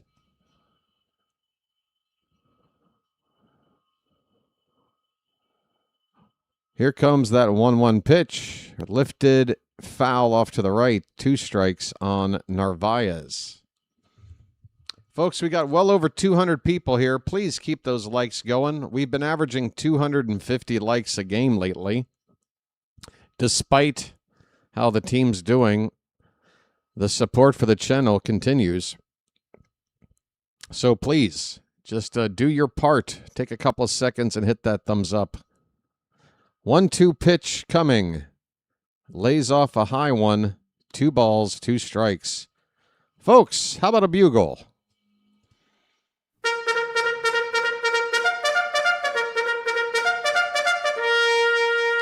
Is what Yoda would say. Hit a home run, he will. 2-2 pitch.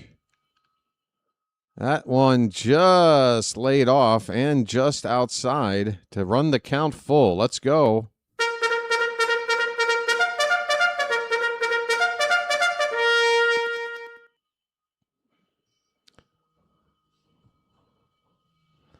We'll be taking off on the pitch with 2 down. The runner at first will. It's hard to talk like Yoda. Full count, 2 out, runner at first. The payoff pitch from deGrom to Narvaez. Swung on and missed. And that inning is over.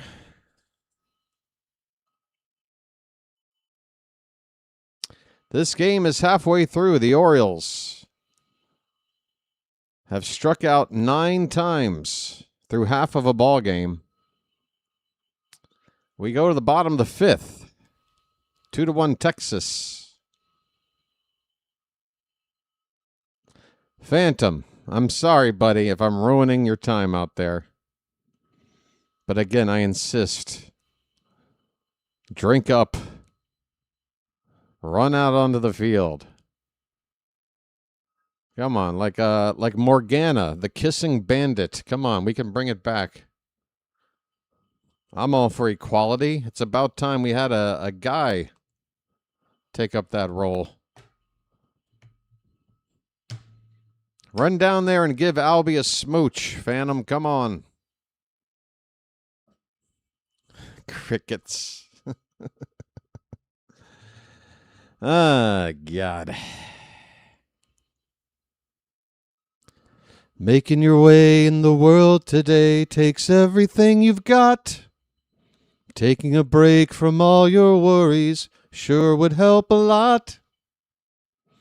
Wouldn't you like to get away? Yes, I would. I'd like to get away. There's no easy way to the field anymore. Yes, there is, Phantom. It's called a parachute pack. You stash that in your backpack. You leap off that second deck, and you just glide on down to the field.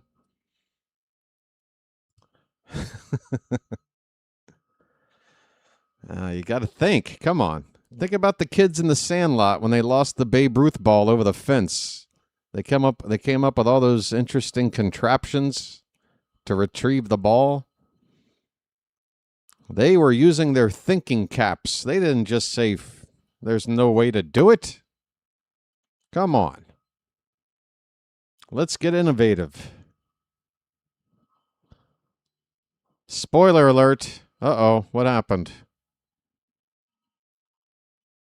Bartman wants to let everybody know he got a spoiler put on the back of his Honda. Is it that kind of a spoiler?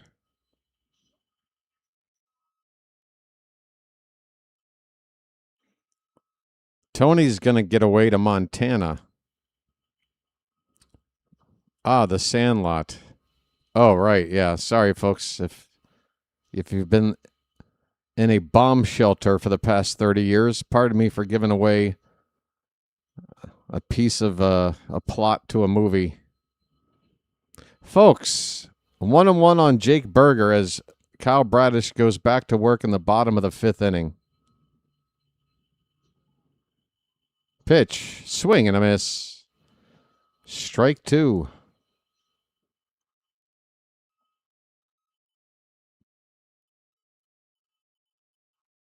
What's the best Dennis Leary movie? I'd go with The Ref if I had to pick. That pitch is called strike 3. Bradish strikes out Berger.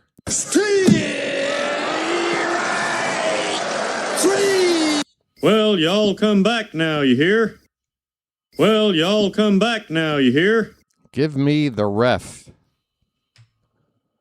That was a good one. Folks, Austin Wynns came in with a batting average of 101. That's not even a fever, let alone a batting average. Well, with that hit tonight, average is up to a $113.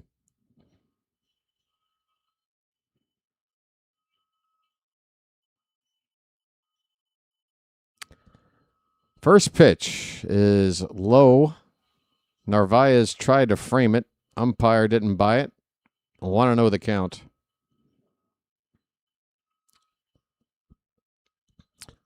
Meemore just watched Ass Ins. Wow. He must have gotten that out of the room in the video store with the beaded curtain. What volume was that?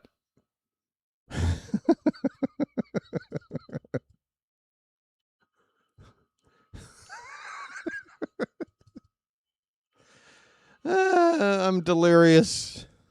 Ass Ins. All right. 1 ball, 1 strike, 1 out. Nobody on. The pitch. Swing and a miss. 1-2.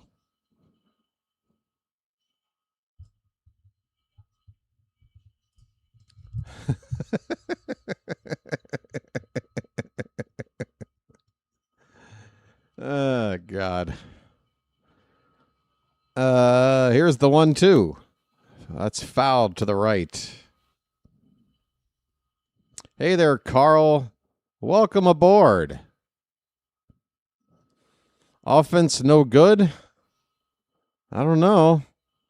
We're averaging about 2 runs a game. I think we're right on pace. Here's a ball popped up foul. We'll do it again.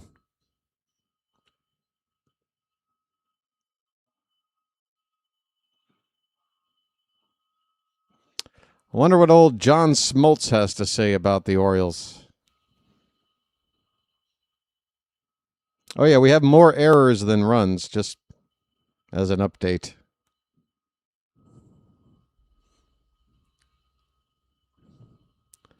Here's a ground ball foul. Still 1-2. Long AB here with Austin Wynns, and it's only a 1-2 count. He's already seen 7 pitches. Fouling off the last several. Again, this guy came in batting a $101. Can we put him away? The pitch. Another foul ball. Did I miss my meds again? I don't know. There's so many of them. It's hard to keep track.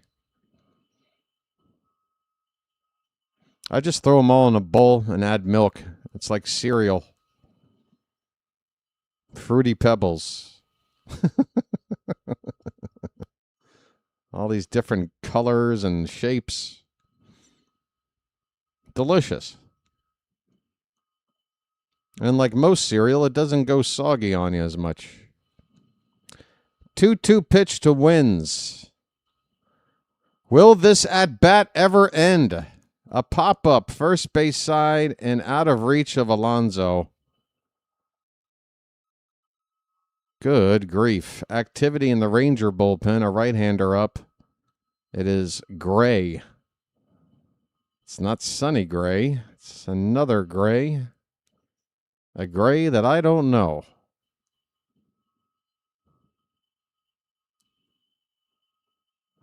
Another pitch to Wynns. Ground ball up the middle and a base hit. Wow. Austin Wynns, of the 101 batting average, just had an at-bat like vintage Wade Boggs. Just fought pitches off and then finally got one he could do something with, hit it right up the middle for a base hit. He's 2 for 2 tonight. Unfrickin' believable.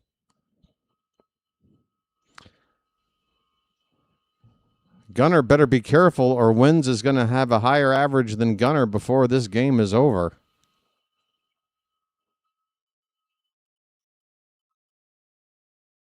Here comes Nicky Lopez.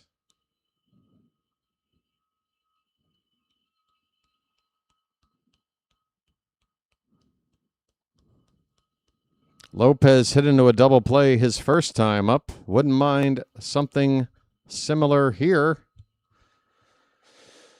Oh, boy. Folks, we are 18 likes from 150. We got about 200 people here. Come on. Bradish hasn't walked anybody tonight. That should be known. Pitch is in the dirt for ball one to Nicky Lopez. Freaky Nicky.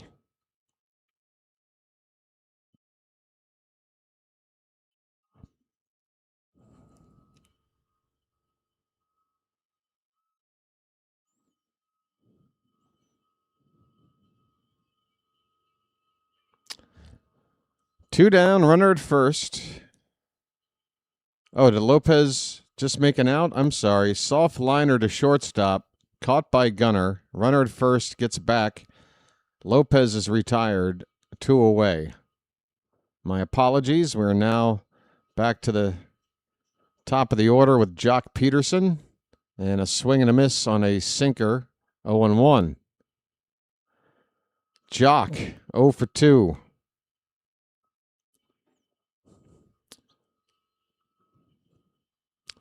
Seldom known fact. Jock's middle name is Strap.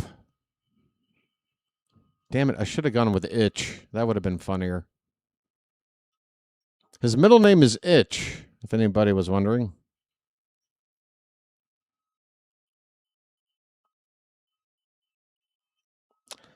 Oh and 1. 2 down, runner at first. 2-1 Texas in the bottom of the 5th. Bradish, pitch number 77 of the night, is a strike at the top of the zone. Peterson is talking with the ump after that call, maybe asking if that is the very top of the zone.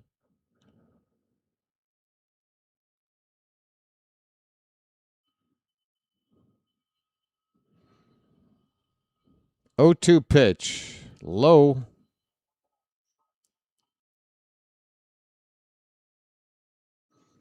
That's right, Carl. The Orioles, after only scoring once last night, decided let's make only one change to the lineup and let's take out the guy that drove in the 1 run. I'm sure you're as pleased about that as the rest of us. 1 and 2 on Peterson, folks. 2 down, runner at first.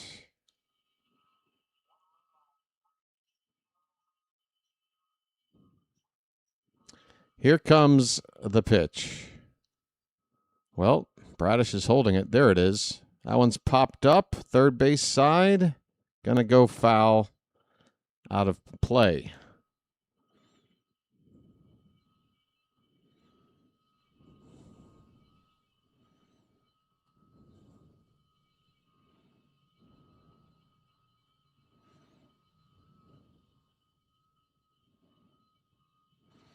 Yeah, I don't get it.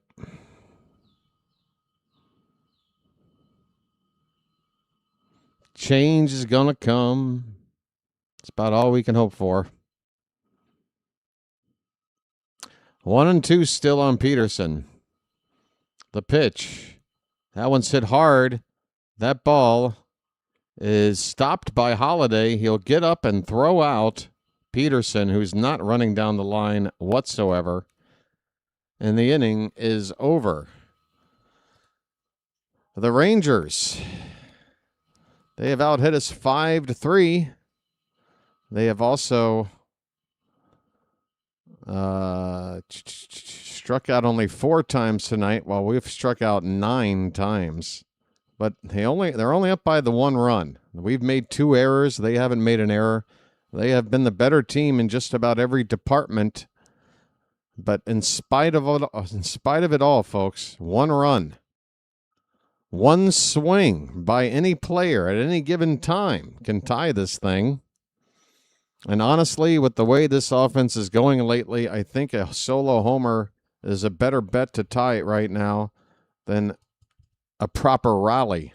I'd love a proper rally. I would much prefer a proper rally. But man, those have been hard to come by lately.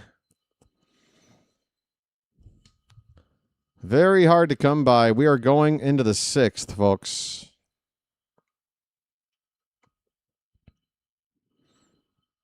By the way, the temperature has dropped dramatically since the game time temperature. It's gone down 13 degrees outside the ballpark. It was 99. It's now 86 in Arlington.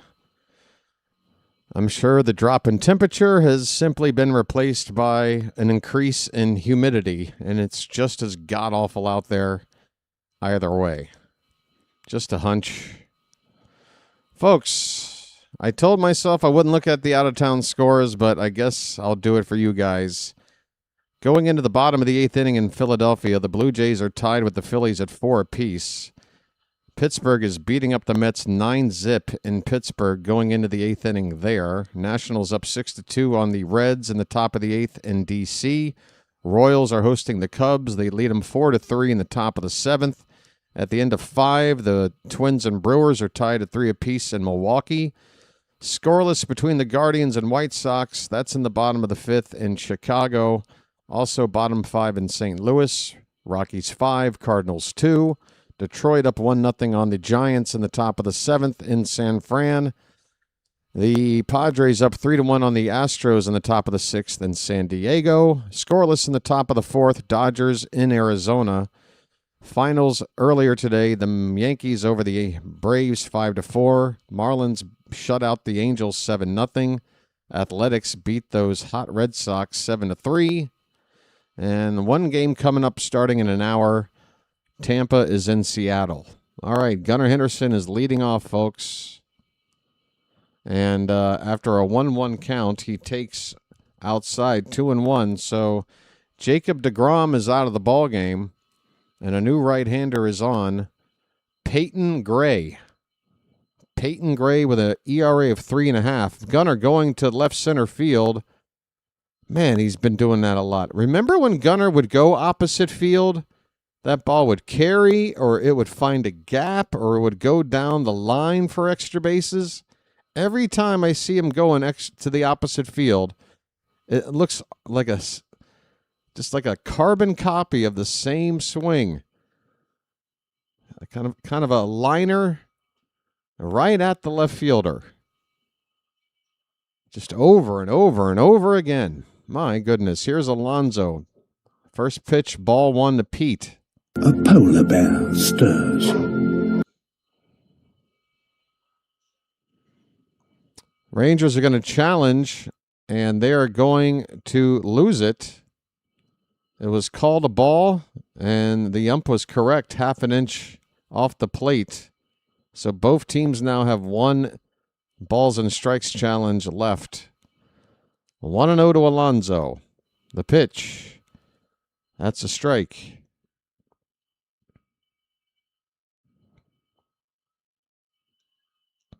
Carl's going to try to go to work at being more positive. I totally support it, Carl. Swing and a miss. It's 1-2.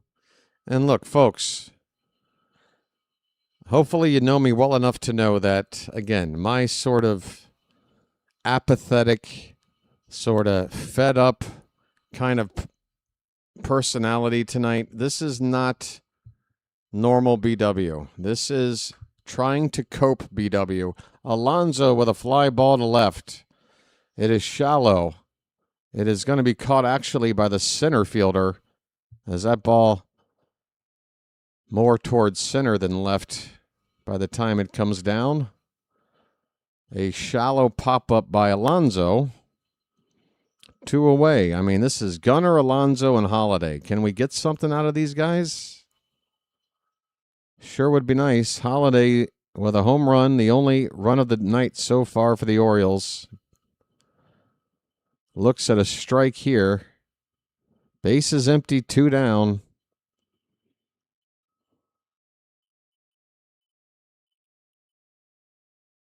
Pitch off the plate.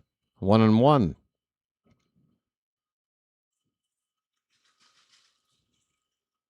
Stay positive, test negative. That's a good mantra. Holiday with a ground ball. Is it fair? That is a fair ball down the right field line. Holiday will scamper to second base. He's got himself a 2-out double. His second extra base hit of the night. Can Holiday help us from the 3 spot? Last night in his debut, not so good. Tonight, 2 extra base hits. And the tying run now, potentially a hit away. And we're going to need to get it from Tyler O'Neill. See, this is a spot where contact means more than power. And we just don't have those kinds of hitters. We've got these all-or-nothing swingers. I want more contact-oriented batters in this lineup. 1-0 on O'Neill. And that pitch is a little bit high. Nice call going our way there. 2 balls, no strikes. Okay, come on, folks.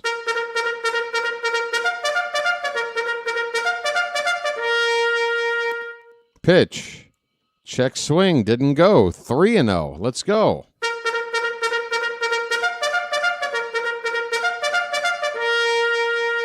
Orioles trying to get a rally with 2 down. A double by Holiday and O'Neill with a 3-0 count. The pitch. Taken all the way for a strike. All right, now the money pitch. Anything to the outfield. Holiday's speed should tie this ball game. 3-1 pitch. Taken for ball 4. That one broke outside. O'Neill walks.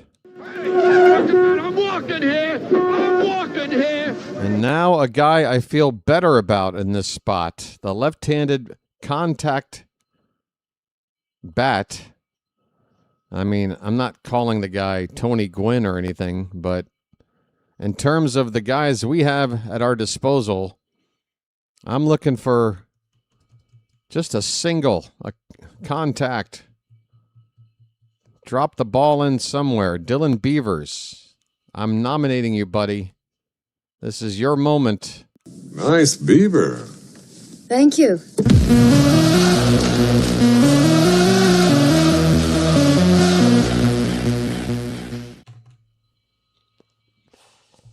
Come on, Dylan. Let's go. In fact, let's do something super quick here. We got to hurry up. We're going to miss the first pitch. First pitch to Beavers. That one's hit to the right. And it'll be taken to the first base bag unassisted for the second out. All right. 2 down. Runners move up. Let's try that again. We need a big 2-out hit now. Or is Beaver still up? That was a foul ball? I'm sorry, folks. Beavers has a count of 0-1. Okay. I absolutely blew that. That ball was foul somehow. Okay. 0-1 on Beavers. Pitch. Off the plate, 1-1. Come on.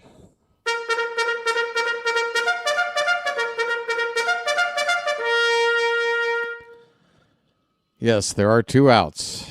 I got confused by that ball I thought was not foul. Here comes the 1-1 pitch. Beavers, fly ball. Where is it? It's out of play. Strike 2. Come on, buddy. Nice beaver. Thank you. Oh, wait. Go back over here. All right. 1 ball, 2 strikes. 1 second on the pitch clock, and that ball's hit on the ground. That is picked up by Berger. He'll flip it to the pitcher covering to get the 3rd out. The Orioles cannot drive in the tying run. The inning is over. 2 men left on base.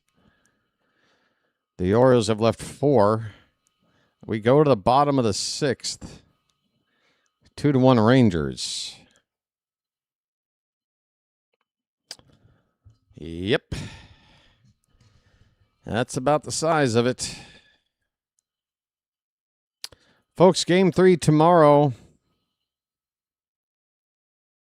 Yes, I dare to advertise it. 2:35 p.m. Eastern, first pitch. Coverage will start here on the channel a quarter after 2. So if I were you, I'd say to myself, well, I got my Sunday morning. I can sleep in. If I got church, I can go to that. I still have time to go out for a nice brunch or a proper lunch. Make my way back home by 2 o'clock. Settle in. Watch some Orioles baseball. Plenty of time to get everything you need in tomorrow. Yep, Phantom, I've got on the hat. Now it's up to Phantom. Phantom, we need some Orioles magic, my friend. You are there in the flesh. Hey, do you have one of those, like, laser lights you can point at the opposing hitter or something? I'm willing to try anything. Do you have a trash can nearby you can bang? You're in the outfield. You can see. I guess they use that pitch comm device now. Oh, just figure out a way to cheat us to a win, Phantom, because last night we got cheated out. I want to even up the score here. Folks, we're 8 likes from 50. Or 150, sorry. 8 more to 150, which is still 100 short of the average. Attendance seems to be a little bit on the low side tonight. I can't really figure out some of these numbers here. Like that getaway game against the Angels. What was that? That was a Thursday afternoon game. That got a ton of views. Here we are on a Saturday night, and it's about half of that. All right, first pitch. Of course, we've lost 2 games in a row between those 2 games. We lost that finale, and now we lost the opener here. Okay, Wyatt Langford is up. First pitch is a ball from Bradish. Bradish going into his 6th inning, and his 82nd pitch of the night is fouled away. 1-1 on Langford. It's the 2, 3, 4 hitters due up for the Rangers.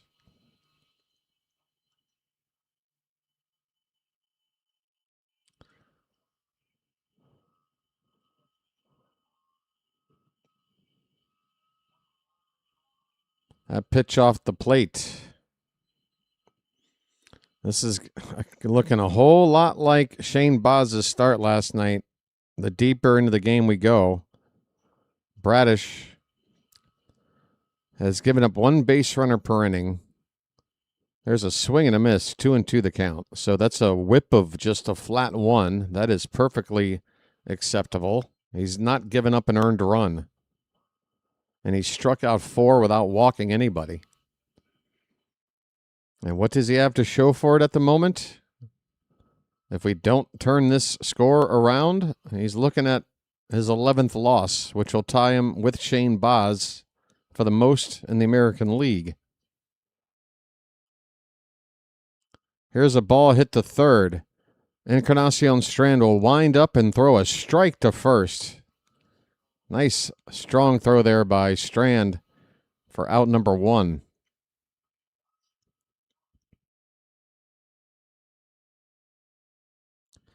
Corey Seager's up.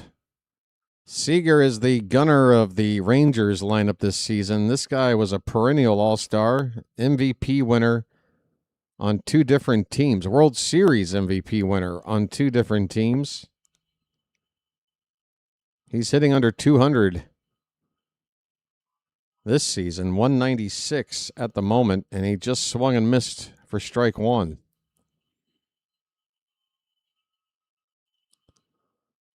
Despite his average, Seager continues to bat third in the Texas lineup. So our problems aren't necessarily unique to us, folks, it would appear. Narvaez, our catcher, is going to challenge this pitch that was called ball.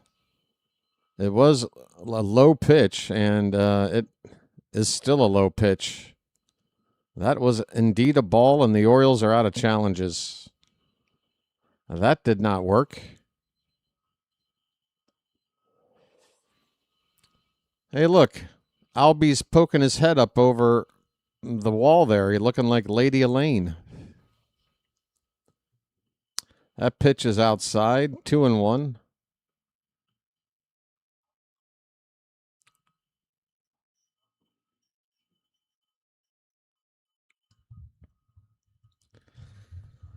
We got a Rangers fan here that knows what I'm talking about. I hear you. Here's a ground ball, third base. Charging it is Encarnacion Strand. The throw is on the money. 2 nice plays to begin the inning by our third baseman, Encarnacion Strand. Perfect form on both of these throws. Kobe Mayo, I hope you're watching. 2 down. Strand's only real liability, it seems, in the field is just stopping the baseball. Sometimes a ball will be hit to his left or his right, and he can't get a glove on it when he should. But if he does field it, his throwing seems to be pretty darn dependable so far. Here's Brandon Nimmo with 2 down, bases empty. Pops up the first pitch, foul.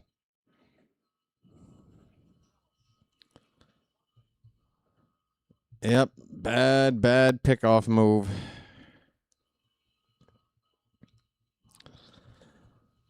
Last night it came down to 1 pitch to Peterson to decide the game, and tonight it might come down to a bad pickoff play to decide the game. Just enough to make you want to pull your hair out, folks. What's left of it? 0-2 on Nimmo.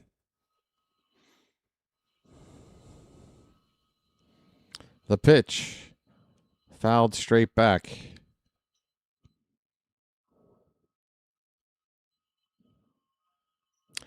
Bradish is into the he's into the 90s on pitch count, likely his final inning of work.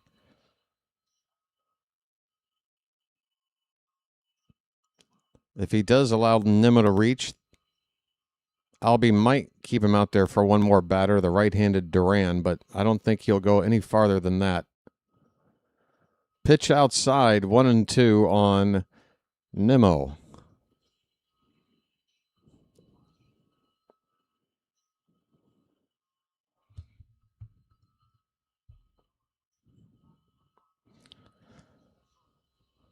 Two down, bases empty. The 1-2 pitch fouled away.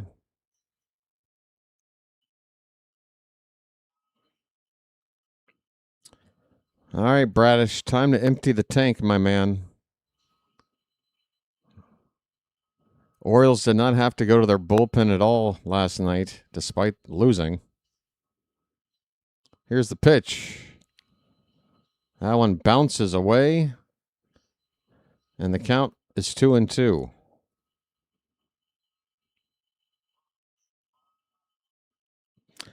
I know, Preston, you're preaching to the choir.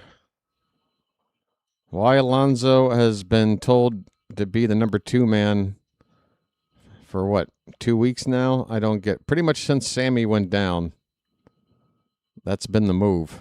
Check swing, foul ball, still 2-2.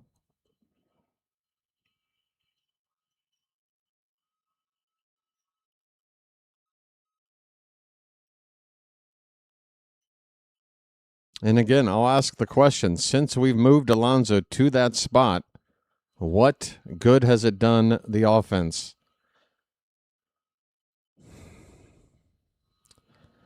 This pitch misses for ball 3. Full count to Nimmo. What just happened? They just cut away with a 3-2 count. Nimmo with a fly ball to center field. And Cowser is going to make the catch. And that's how the inning is going to end. Folks, they just cut away super quick. Sorry for the lackadaisical play-by-play on that one, but we are finished now. 6 innings in the books. The Texas Rangers have 1 more hit, and they have 1 more run than we do. 3 innings left to go. Rangers 2, Orioles 1. By the way, that is the same score that they won with last night. If it happens again tonight, I'm cracking skulls. 5 likes to 150, folks. I'm going to take a short break, and when I get back, I hope to see 150 likes on the board. That would put a little smile on my face. Thank you.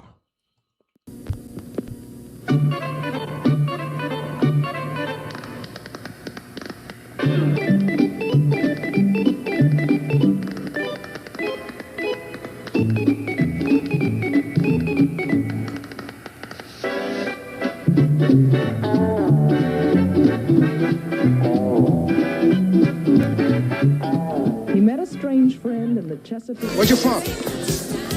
Baltimore. What? Baltimore. Baltimore? What's that? Look, it doesn't really matter, all right? That's Sammy Basayo first being scouted by an Orioles assistant at a nightclub. Where you from? Baltimore. What? Baltimore. Baltimore? What's that? Look, it doesn't really matter, all right?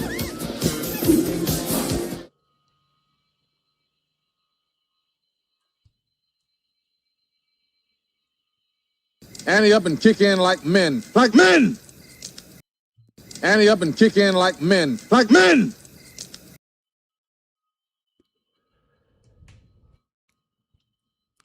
I do believe it is time for the Orioles to ante up and kick in like men.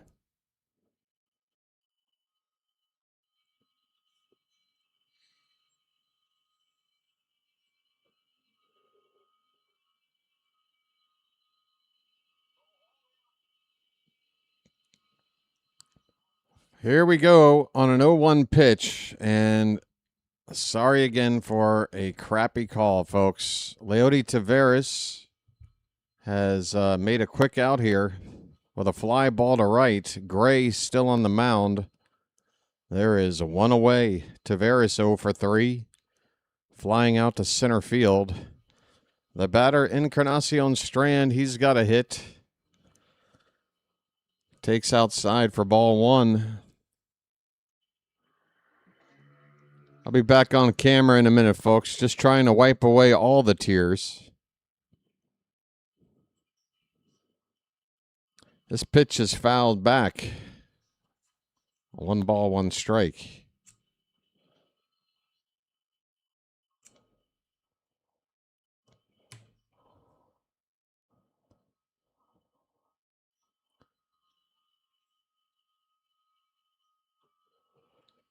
Off the plate outside, 2-1 on Encarnacion Strand. I don't know how long he'll be on the team. I better play this button as long as I can. 2 balls, 1 strike. The pitch. That's a low strike to make it 2-2.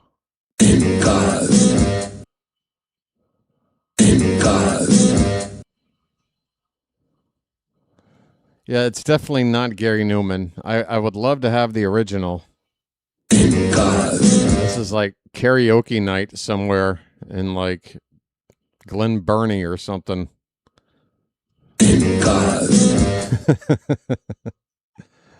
That is not Gary Newman. I know Gary Newman, and you, sir, are no Gary Newman. 2-2 on Encarnacion Strand, folks. 1 out, nobody on. The pitch, swing, and a miss. Down goes.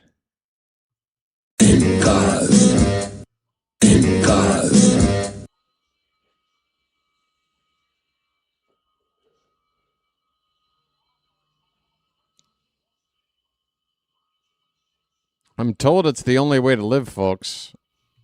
Here's a line drive to left. That ball's down, and that ball's going to roll up against the wall for extra bases. Colton Cowser. He is upstanding there at second base with a 2-out double. Damn it, can we start one of these rallies with less than 2 out? We're going to have to take it. Folks, splash it up. Splish, splash, I was taking a bath. All right, this is worth getting back on camera for. Can the Orioles tie it up? The Rangers are going to make a pitching change here with our number 9 batter, Narvaez, due up. Did we announce a pinch hitter already? If not, I do believe you have to here. You have to. You just put in Pozo to finish it out behind the plate. We might not have another chance in this spot to use a pinch hitter. I mean, you're talking about the tying run with 2 down. A base hit ties the ball game. You got to give me a better hitter than Narvaez. Folks, who do you want in this spot? Let me know. Your options include Kobe Mayo, Jeremiah Jackson, and Franklin. I'd probably go Jeremiah here because I'm looking for a hit, not necessarily a bomb. Adley. Okay. That helps.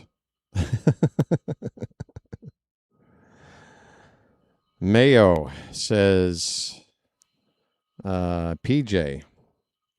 I mean, if you want Mayo in this spot, I'm not going to argue. I just feel this game still has a couple of more innings left. There might be a spot where a power swing of Mayo makes more sense to me. I feel here I want more of a contact approach, and I feel like Jeremiah is a better chance of at least putting the ball in play and getting a bloop hit somewhere versus the all-or-nothing approach of Kobe Mayo.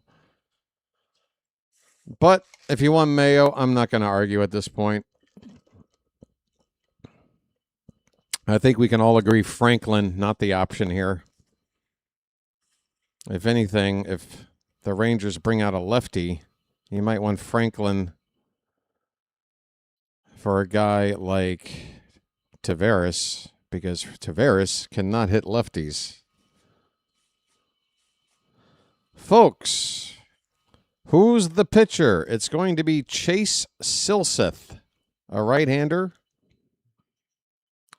formerly of the Angels. He's pitching in his 51st game of the season with an ERA just a hair under 3.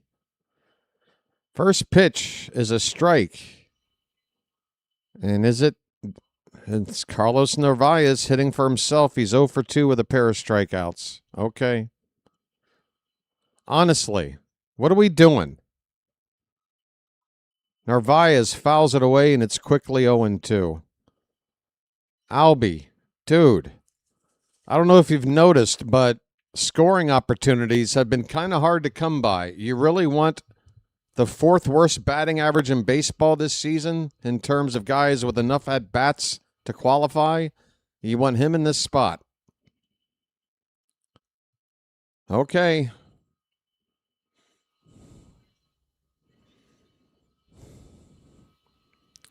The 0-2 from Silseth. High target there by the catcher, and the pitch is upstairs. 1 ball, 2 strikes. I'm rooting for you, Narvaez. Don't get me wrong, buddy. I'm rooting for you.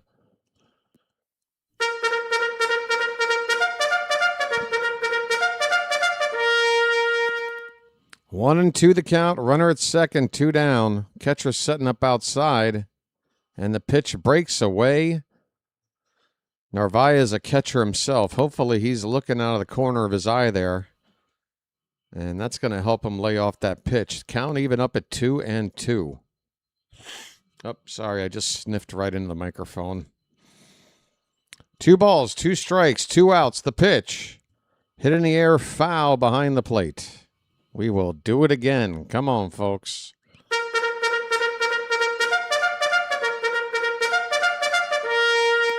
I mean, if it is all analytics-based, I'd like to know how the analytics are saying Narvaez is the choice here. I'm rooting for you, buddy. Come on. Hit a line drive. 2-2 pitch. That one's lifted into center. It's hanging up there, though, and it'll be caught easily by Carter to end the inning.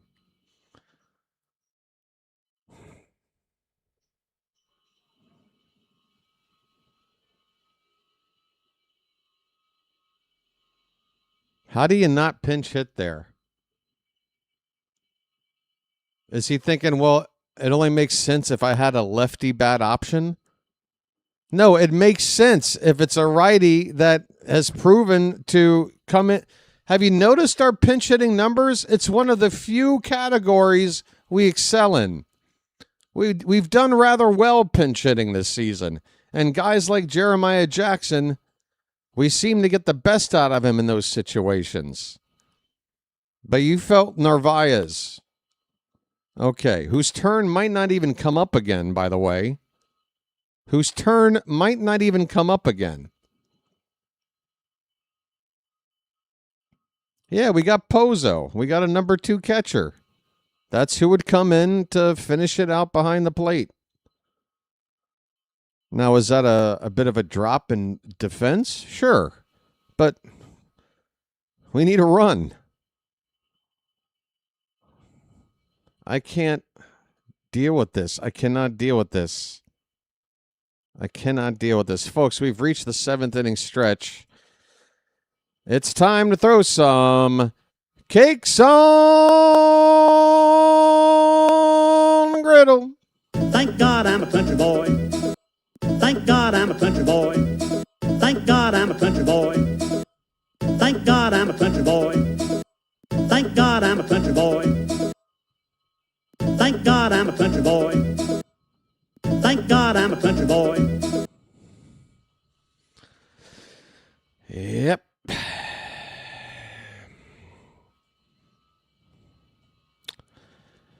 I want new people in charge of this team. New people in charge.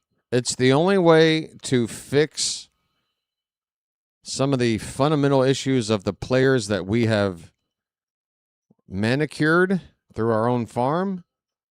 The Cowsers, the Gunners, the Holidays, the Mayos. And they're going to be the ones to be able to weed out which of these other guys should stay and which one should go and fix this roster and change the culture of this team. It is unhealthy. I know we're looking at a 1-run game. But my, oh my,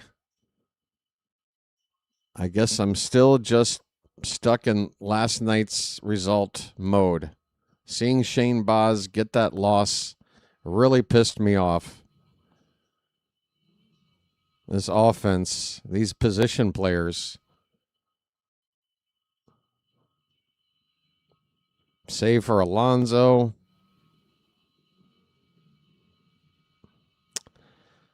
In 1-run games, the Orioles, there's the stat. We are 10-16 or 10-18. I can't read that number. It looks like an 8.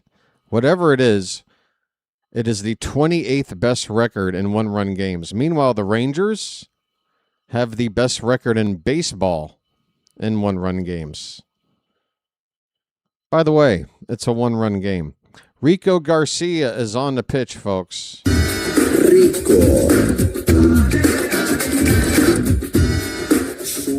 All right. Ezekiel Duran leads off for the Rangers with Evan Carter and Jake Berger due after. 10-18. Orioles suck. Loser. Kristen, wouldn't the loser be the person that showed up already earlier to say the same things, only to show up again? What are you doing with your time other than repeating yourself? What are you accomplishing?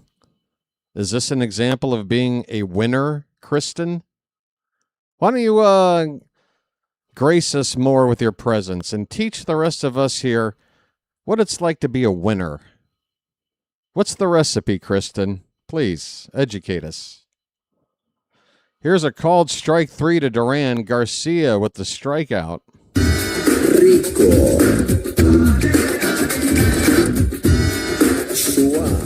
I want to personally thank Kristen for completely changing my mood. Now I want these Orioles to win, only to rub it in Kristen's face. I've got new motivation. Let's go. One out here in the bottom of the 7th. Here's Evan Carter. That's a called strike from Rico. 0-1. Oh, yeah. Finally, I got the motivation I needed. Let's go. The pitch. Over the plate but low. 1 ball, 1 strike. Next few years? Come on, B-Dub. Can you lower that estimate at least a year? I don't know how many years I got left. Here's a called strike on a low pitch to make it 1-2 on Carter. Hey, District Nation. District Nation from down the road with a redirect over here. Welcome in, District Nation and viewers, to a very frustrated Oriole fan base. Currently losing a game 2-1, the same score we lost by last night in a crucial series that so far is not going our way. 2-2 the count on Evan Carter. Base is empty, 1 out. Rico from the belt and the pitch. Swung on and missed. Down goes Carter. Rico, back-to-back Ks here in the 7th. Rico.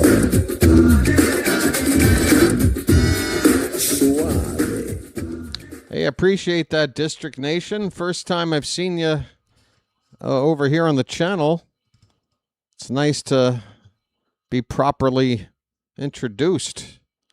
I'll be sure to return the favor to you sometime, all right, bud? Don't be a stranger. Here's Jake Berger. 2 down, nobody on, and a ground ball back to Rico. He's going to have to pick it up. He will have time. Berger, not too quick. Rico with a couple of strikeouts, and then he fields a ball.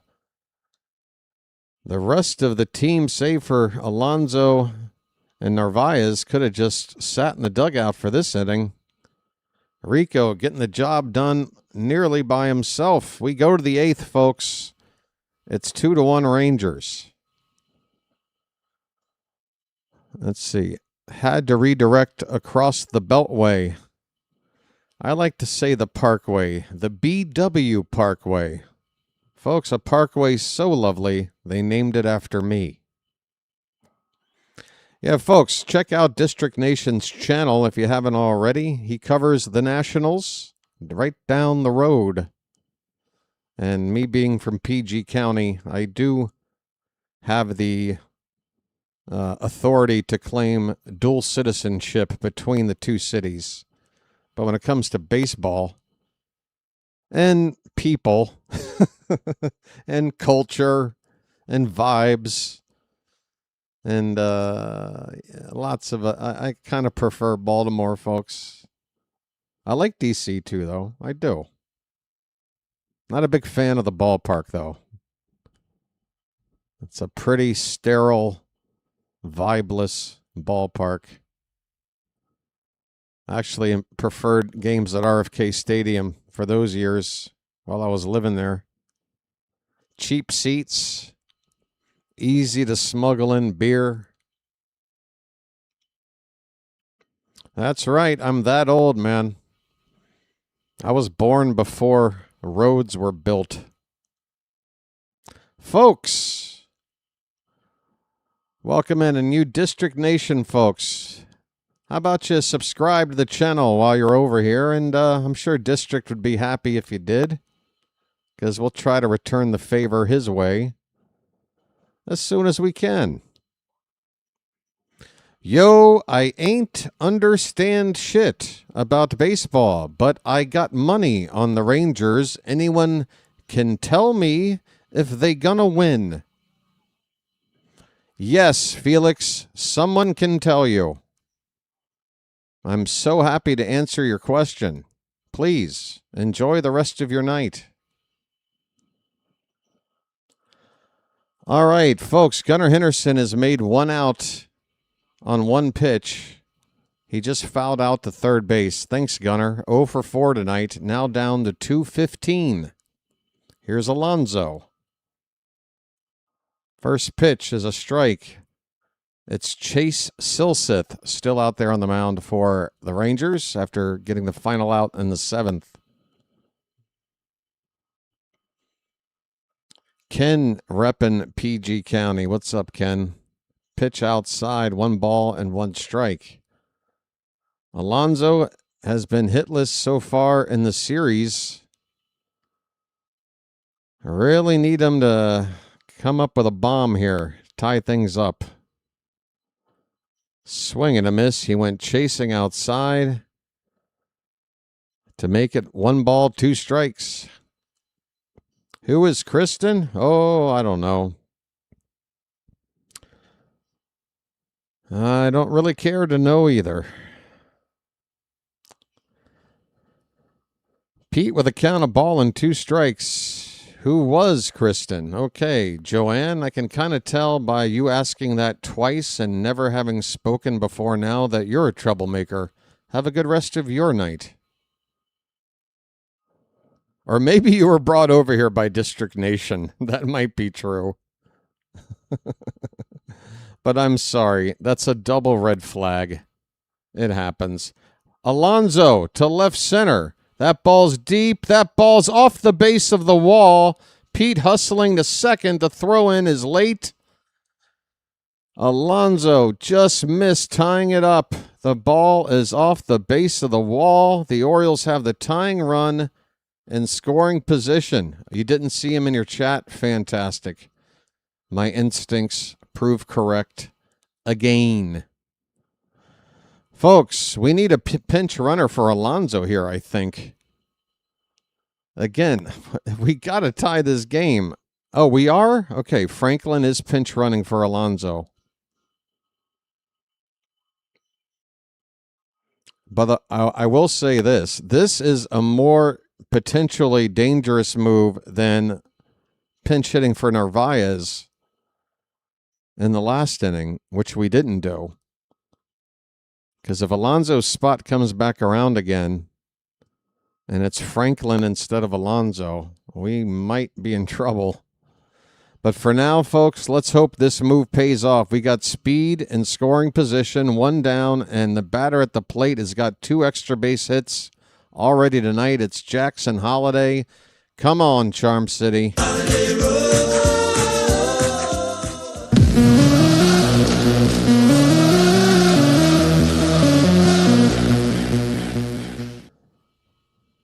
Tyler O'Neill, they walked Holiday. They put Holiday on for free, folks. He takes a walk. I'm walking here. I'm walking here. That allows the go-ahead run on base with speed. That's how much the Rangers are sure Tyler O'Neill can't come through here. And that first pitch looked off the plate, but we're out of challenges. And I'm pissed. It's 0-1 on a slider to O'Neill. 1 out, first and second.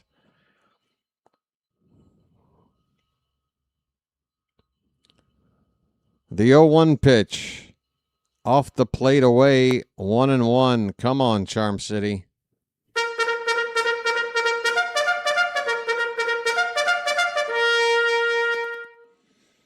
Come on now.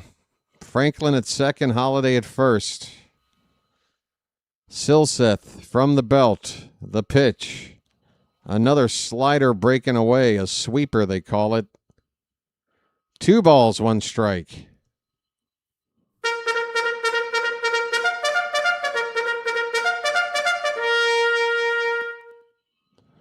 We need a big hit. The 2-1. Swing and a miss. 95 on the gas. It was in the zone. The count is 2-2.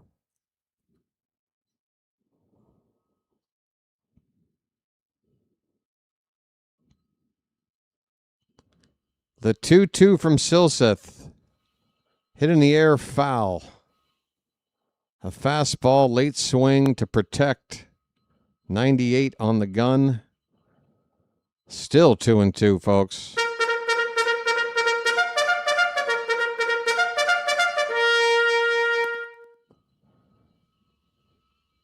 Here comes the pitch.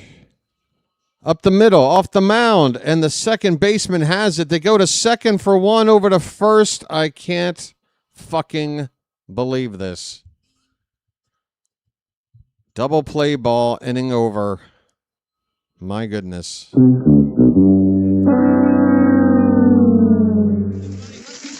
buck, big buck. Stop it all.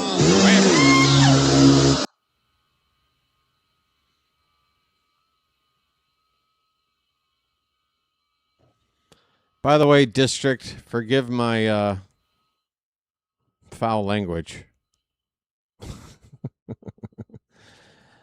I haven't been on your channel too much, but like most channels, I'm sure you probably keep it nice and professional. Me, on the other hand, I don't know. I'm only just trying to most accurately represent the fan base's mood with the way I call these games. We go to the bottom of the 8th, folks. The Rangers lead it still 2-1. Yep. Folks, who's having fun? Oh boy, is this great! Sure is. It sure is. This lineup is so dysfunctional right now. And I'm telling you right now, if you threw 9 names into a hat and just drew them randomly, you could construct a lineup that makes more sense than the one I'm looking at here these last 2 games.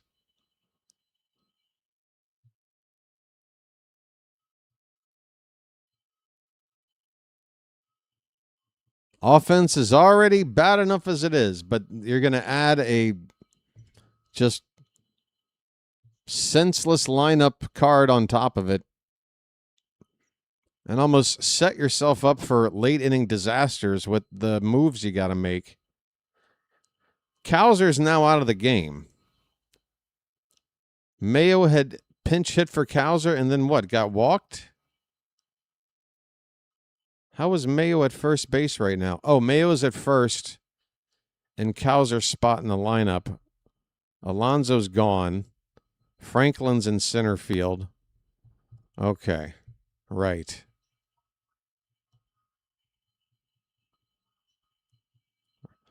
Grant Wolfram is in for the Orioles to pitch. Again, Mayo now at first base. Franklin in center field. Alonso and Cowser, probably your 2 best defenders, now out of the ball game.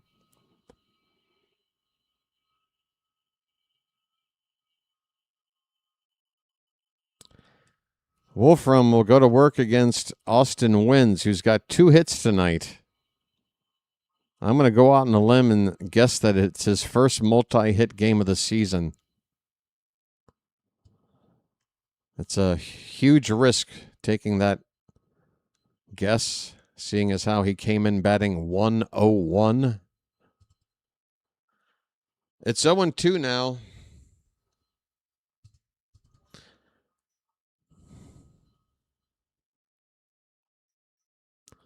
Wolfram kicks and deals. Pitch in the dirt, 1-2.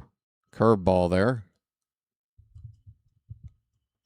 In the ninth inning, the Orioles will have Beavers, Taveras, and Encarnacion, with Jeremiah the only pinch hitter you would think about using. Pozo still not used. And again, why wasn't he? He got Pozo as a bench weapon in order to pinch hit for Narvaez in a spot like, I don't know, tying a run at second base, 2 down, in a 2-1 ball game late. But Albanez didn't do it. And the only reason I can think is that he just sees an L or an R next to somebody's name. Here's a strikeout on a swing and miss. Wolfram strikes out Wins.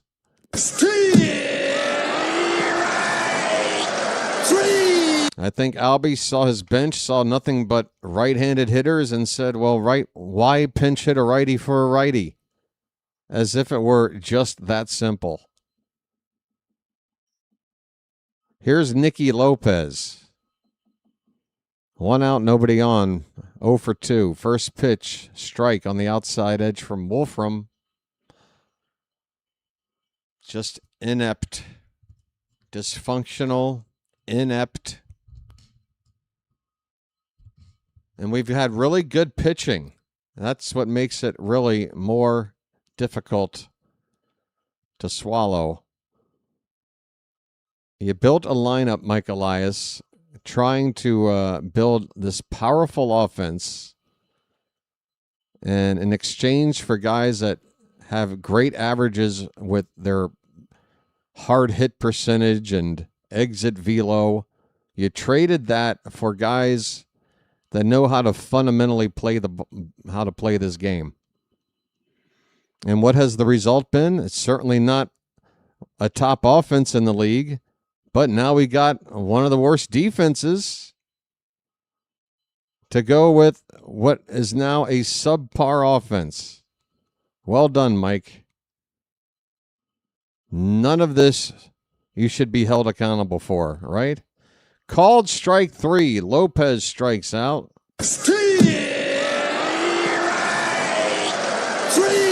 Well, y'all come back now, you hear? Elias paid no attention in this building process to acquiring pitching, whether through draft or trade. All the focus on the hitting, and yet here we are with a team now that knows how to pitch but can't hit. Swing and a miss by, who's up? Justin Foscue is up to pinch hit here for Jock Peterson in the leadoff spot. What a perfect name. Hey, Mike Elias. Foscue. Swing and a miss, 0-2 the count. Base is empty, 2 down in the bottom of the 8th. Hey, Mike. Foscue. Is at the plate. The 0-2 pitch. That ball breaks low and in on a curve. 1-2 the count.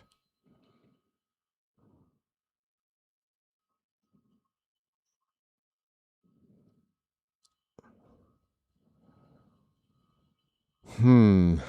1-2. Up and away. Count even up.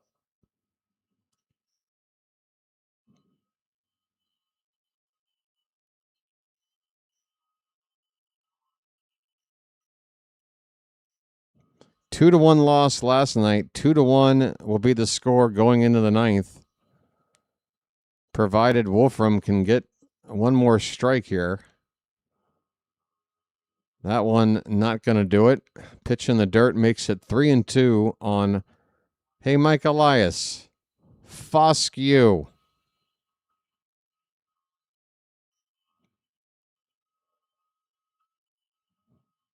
Fox saying the same thing about the Orioles. What are they saying?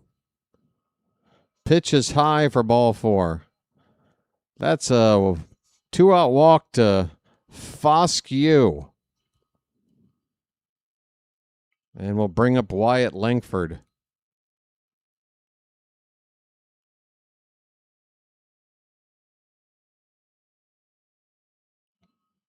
Gesundheit. Thank you, Vanilla. You're so polite. Langford 0 for 2, hit by a pitch. Wolfram delivers and a foul ball off the Ted Lasso advertisement behind the plate. Is that show still on? Is he still motivating his team, inspiring his players? Ted Lasso available, folks? 0-1 pitch. Inside, 1 ball, 1 strike.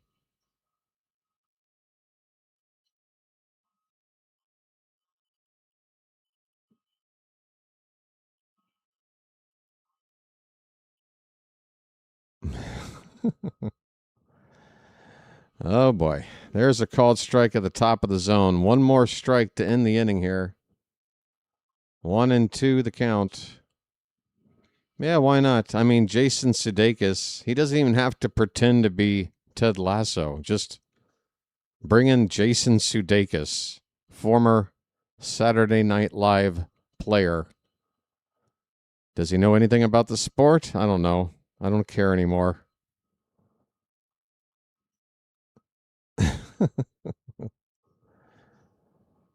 Here's the pitch. Swing and a miss. Wolfram has got 2 strikes now on Langford. I thought he already had 2 strikes. I thought I was calling strike 3. 2 strikes, 2 out. Come on. The pitch. Pop foul. We'll do it again.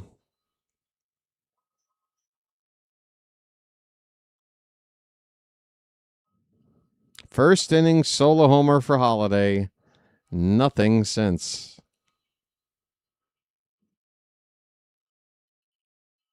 Matt Foley, a motivational speaker.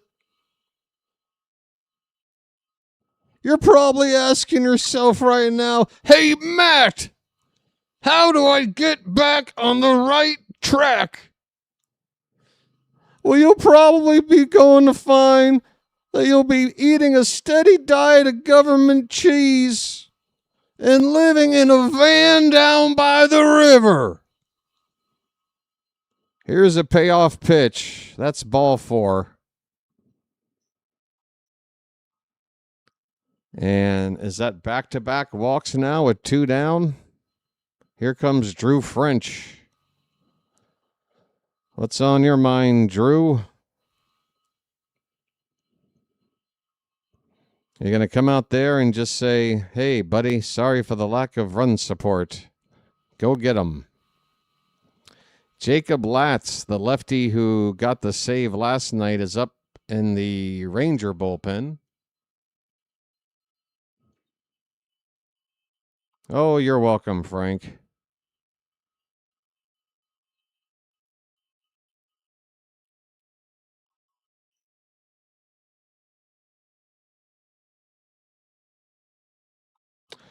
Is this a pinch runner here? What am I looking at? Foscue has a pinch runner, Osuna. So Jock Peterson in the DH spot leading off. Foscue pinch hit for him, got on base, and now Osuna pinch running for Foscue. The batter with 2 down, first and second, is Seager, and he takes high for ball 1.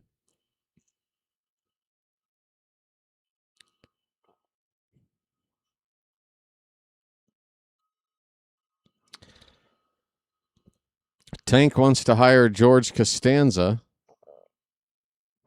This pitch is high, 2-0.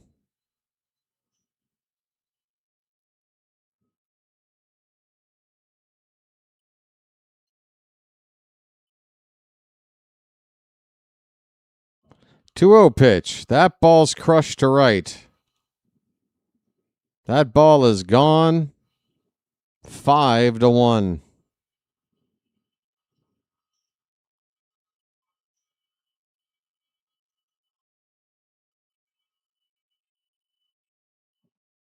Phantom, I'm not going to blame you if you try to beat the crowd for an early exit tonight.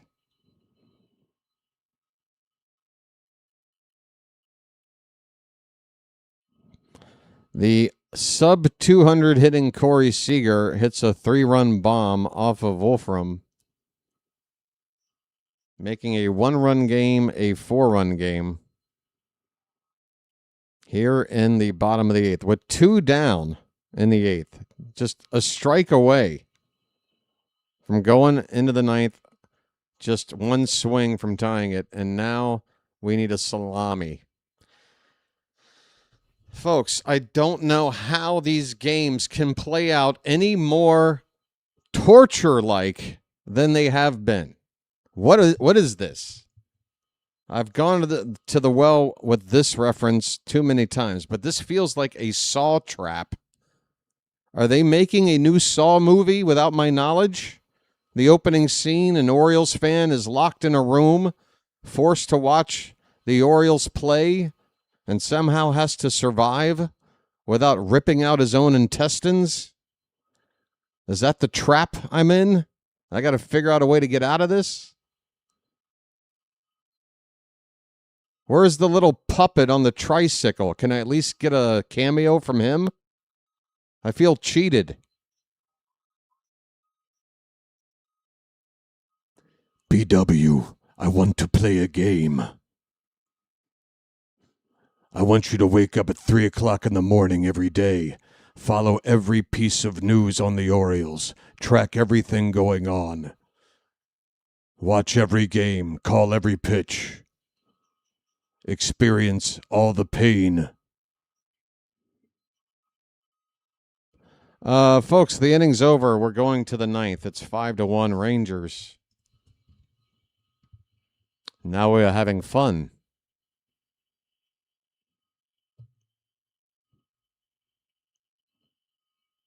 Till the daddy takes your T-bird away. Kind of fun, folks. We'll have fun till the daddy takes the T-bird away. Yes.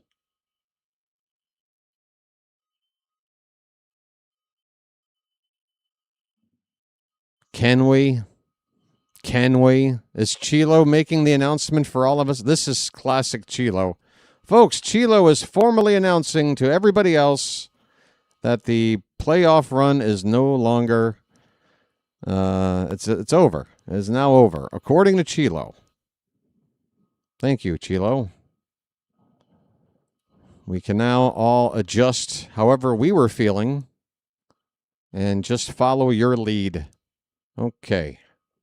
Fantastic. Really bodes well, by the way, for turnout on my channel for the final 2 months. Just tell everybody it's over. Appreciate it. That helps. Folks. It's just... Why?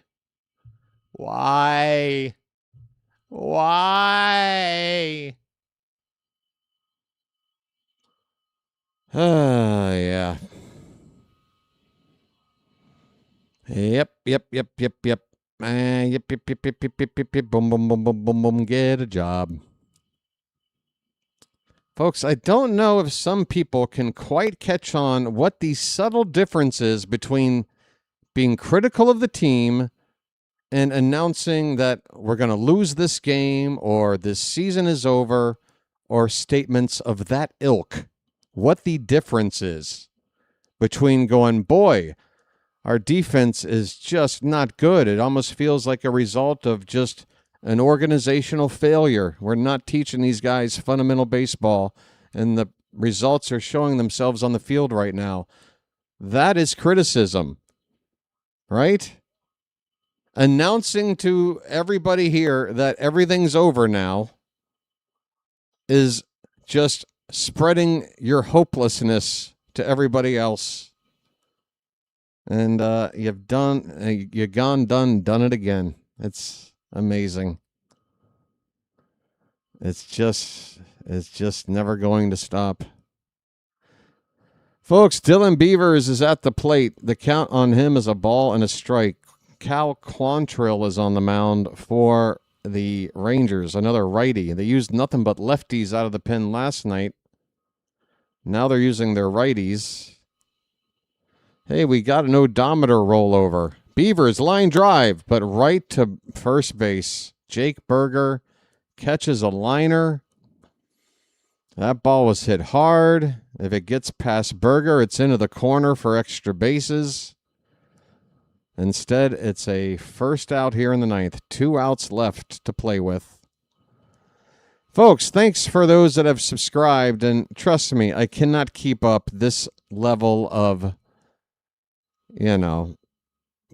pessimism and just fed upness. I can't do it every game. I guess I've just chosen this game to be the game. I looked at that lineup card tonight. I saw no change. And I said, well, what the hell are we going to expect to have happen here? Well, we're on the verge of getting exactly what I expected. A game where we had a pretty good start from our pitcher. In fact, he gave up no runs in 6 innings. And an offense that is simply invisible. I even said when Holiday hit that home run in the first inning, like, slow your roll, guys. That doesn't mean our offense is suddenly clicking.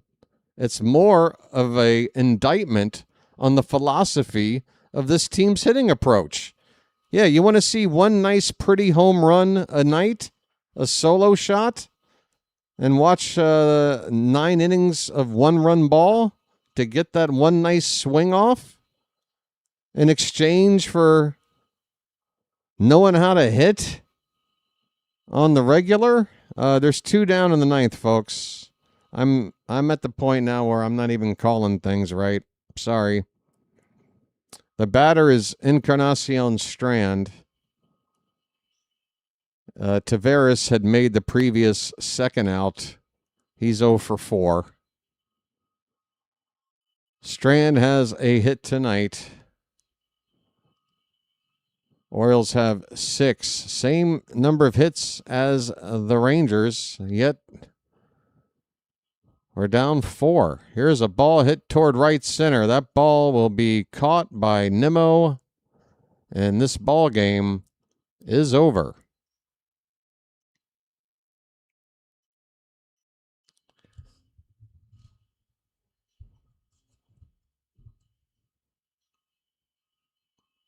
"61st loss of the season, 3 straight losses, and another game where the offense can't score more than a single run." Shane Baz and Kyle Bradish now both with 11 losses on the season. That is tied for the most in the American League. And they don't deserve it. And us fans don't deserve this either. Institutional, organizational failure. I can't sit here and get mad at these players. I can't get mad at Mayo anymore going up there, home run swinging, no matter what the situation is. I can't get mad anymore at Gunnar just screwing up in the field or unable to deliver in a clutch spot. I can't get mad at any of this anymore because at some point, it is up to people above these players to make some changes and mix some shit up. I'm sitting here watching the same shit. So I can't get mad at these players. When they really screw up, I'll get into them.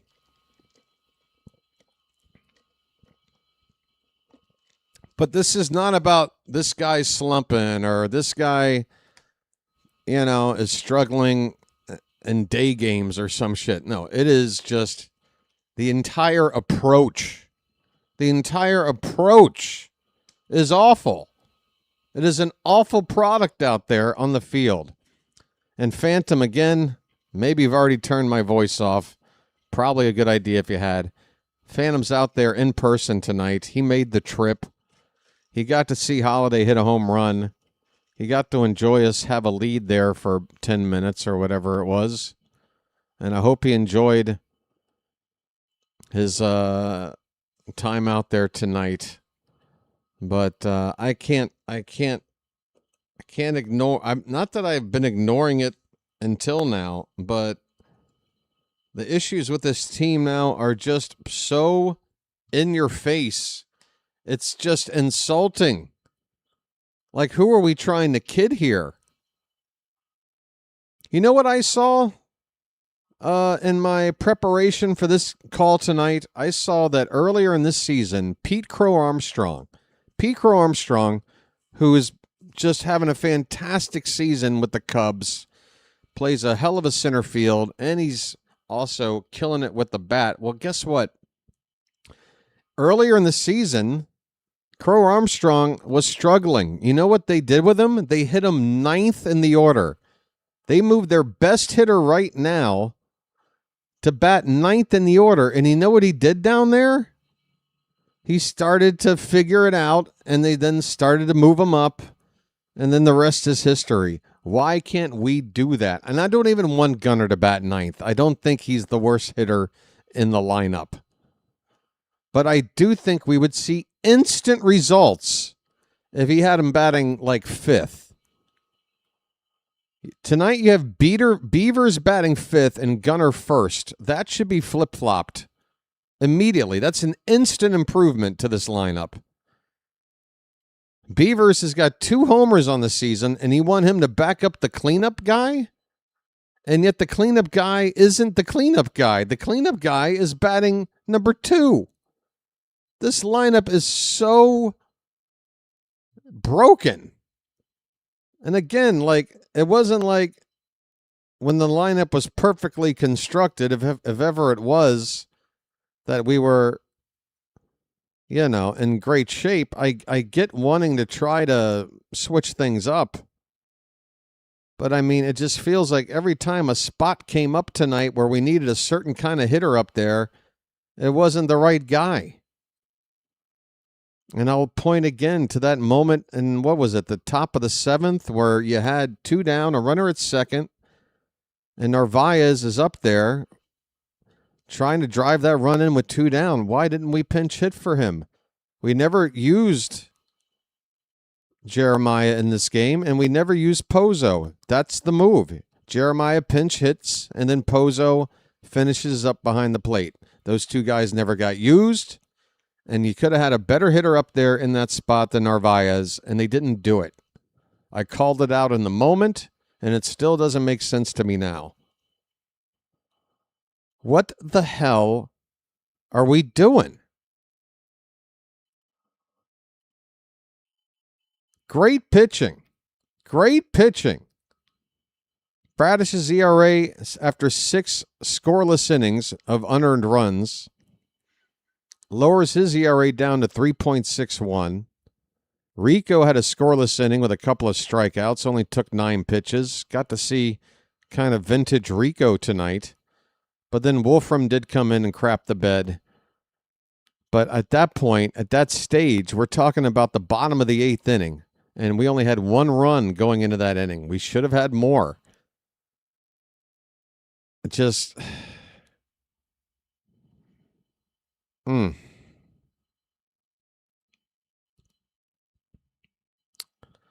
Just really, really tough to take. Let me turn this broadcast off, folks. And then there's a day game coming up. So if you thought I was cranky tonight, wait till you get me on 3.5 hours of sleep.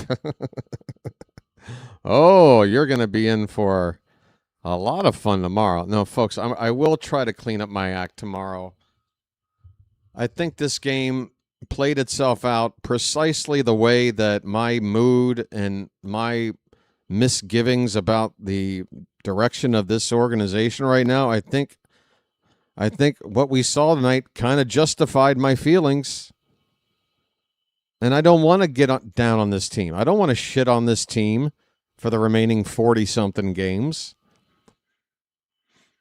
Because, again, the players we have, you know, they have been brought in, constructed, and now post-trade deadline, this is what we got. This is all on upper management, folks. I can't get mad at these players. They have been coached badly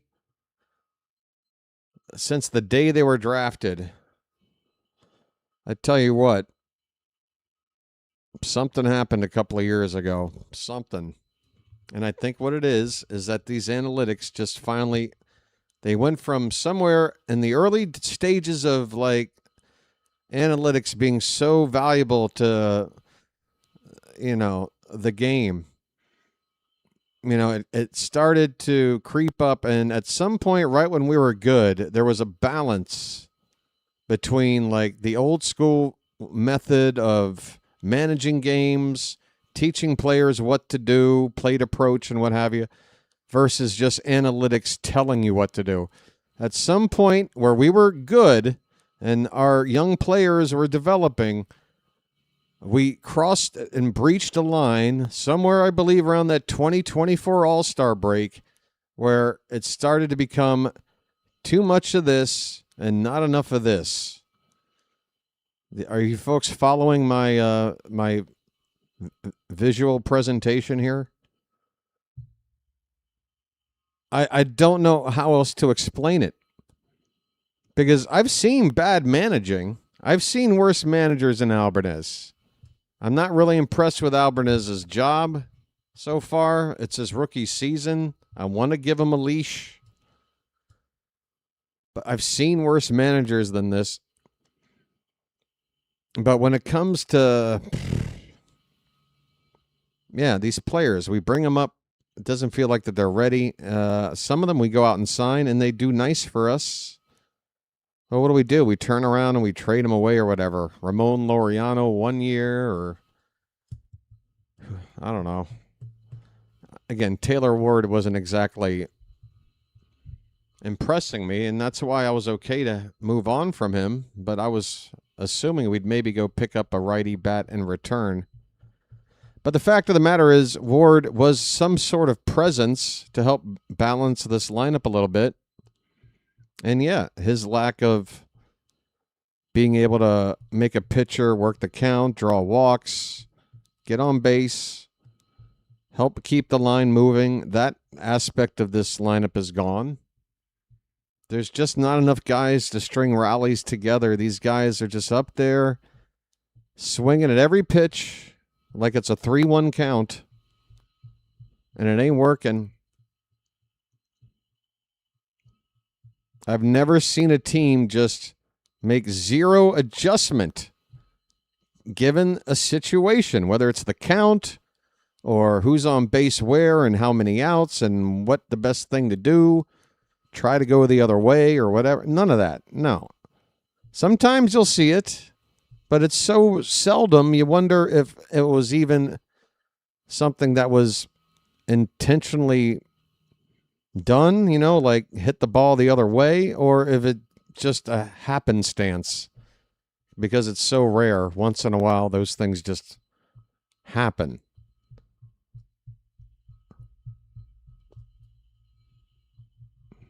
Who is our hitting coach? Who is our hitting coach? I forget. I have no idea. Hey, folks, before you run out the door, try to hit that like button. We're going to be well short of 200. It would appear. Rough night for the channel. I'm going to have one more lucky, though, before I sign off. Why? I don't know. I can't help it. I love hanging out with you guys. I'm frustrated. I'm trying to cope.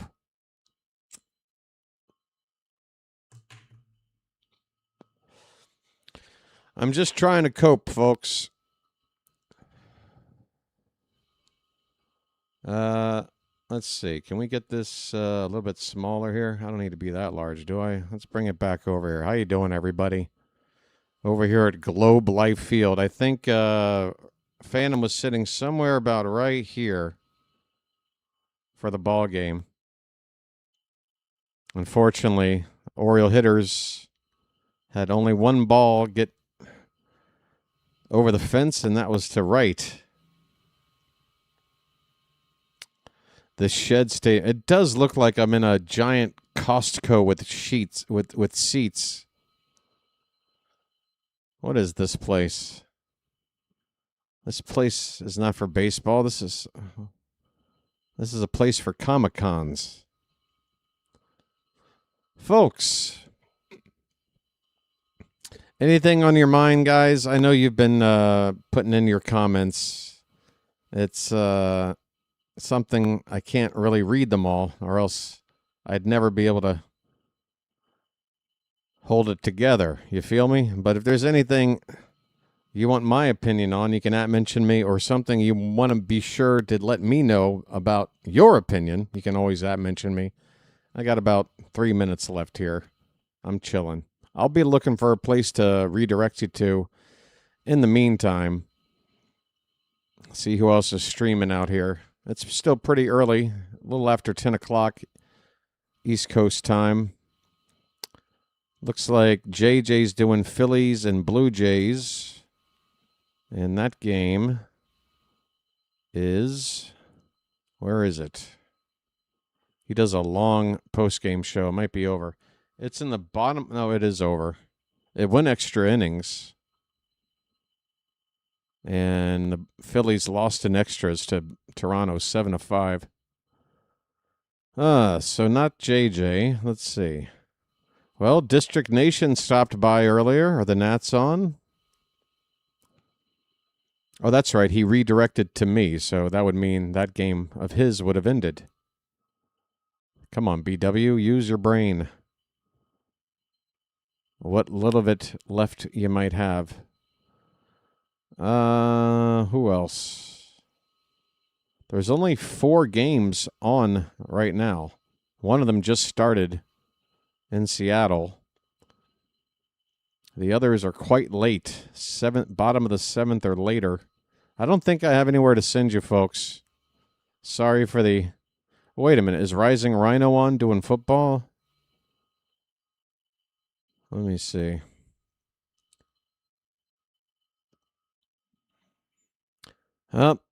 He had an event earlier, but it's over already. No Rhino either. Anybody want to check in with my buddy? You want to hear his Friday hello? Like he does every Friday? Let's see if we can get a good Friday out of him. Hold on, folks. We got to find some humor somewhere.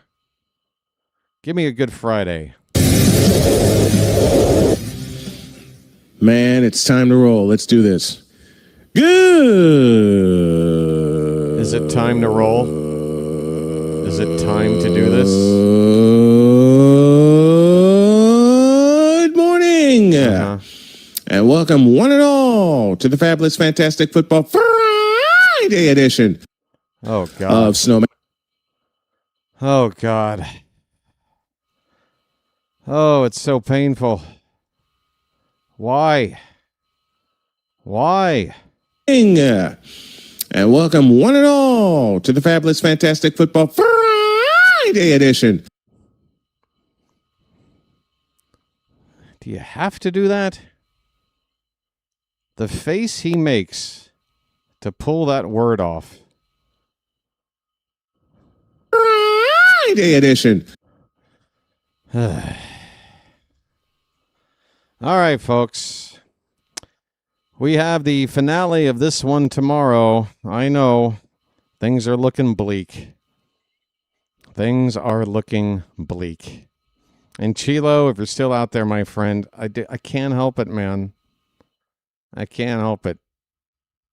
You might be right, okay? The season might be over. This might have been the final nail in the coffin. But, you know,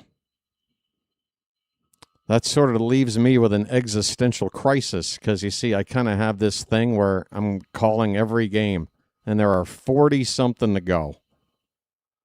That's like 3 football seasons worth of football, or worth of baseball left to call games. You feel me? I can't say it's over. I can only point out how bad it's going right now. And it is going bad. 3 straight games where we score 1 run. And now 7 times in 13 games where we've scored 2 runs or less. No bueno. When we've scored as little as 3 runs in these last 13, we win 6-0. Just score 3 runs or more. We're undefeated. But unfortunately, 7 times we've failed to do that. 2 or less, and 0-7 in those. Offense is anemic. Offense is dried up. Offense is like tumbleweed right now. Just drifting across a dirt road. Just, no navigation, no direction. It's hard to watch. It is what it is. All right, you guys need one of those before I get out of here? So it's not the best option, but it just is what it is. I'll do the guys quickly. Just forget this one. Just forget this one. Yeah, just forget this one. Folks, not sending you anywhere. Just going to sign off. Be back tomorrow afternoon around 2:30ish. Hope to see you then. 2:15 actually for start time on the stream. Hope to see you then. Until then, have a good rest of your Saturday night if you can. And yeah, I think I'm going to go out and pick up some booze or something that I can have as an emergency backup if tomorrow plays out like these first 2 games have. I need something to help ease the pain. Until then, folks, this has been the BirdWatcher. Thanks to the mods in the Charm City chat. Thanks to everybody else for helping out with the like button and the new subscribers. Final score, Rangers 5, Orioles 1. Till tomorrow, I'll chirp at you later. Good night, everybody.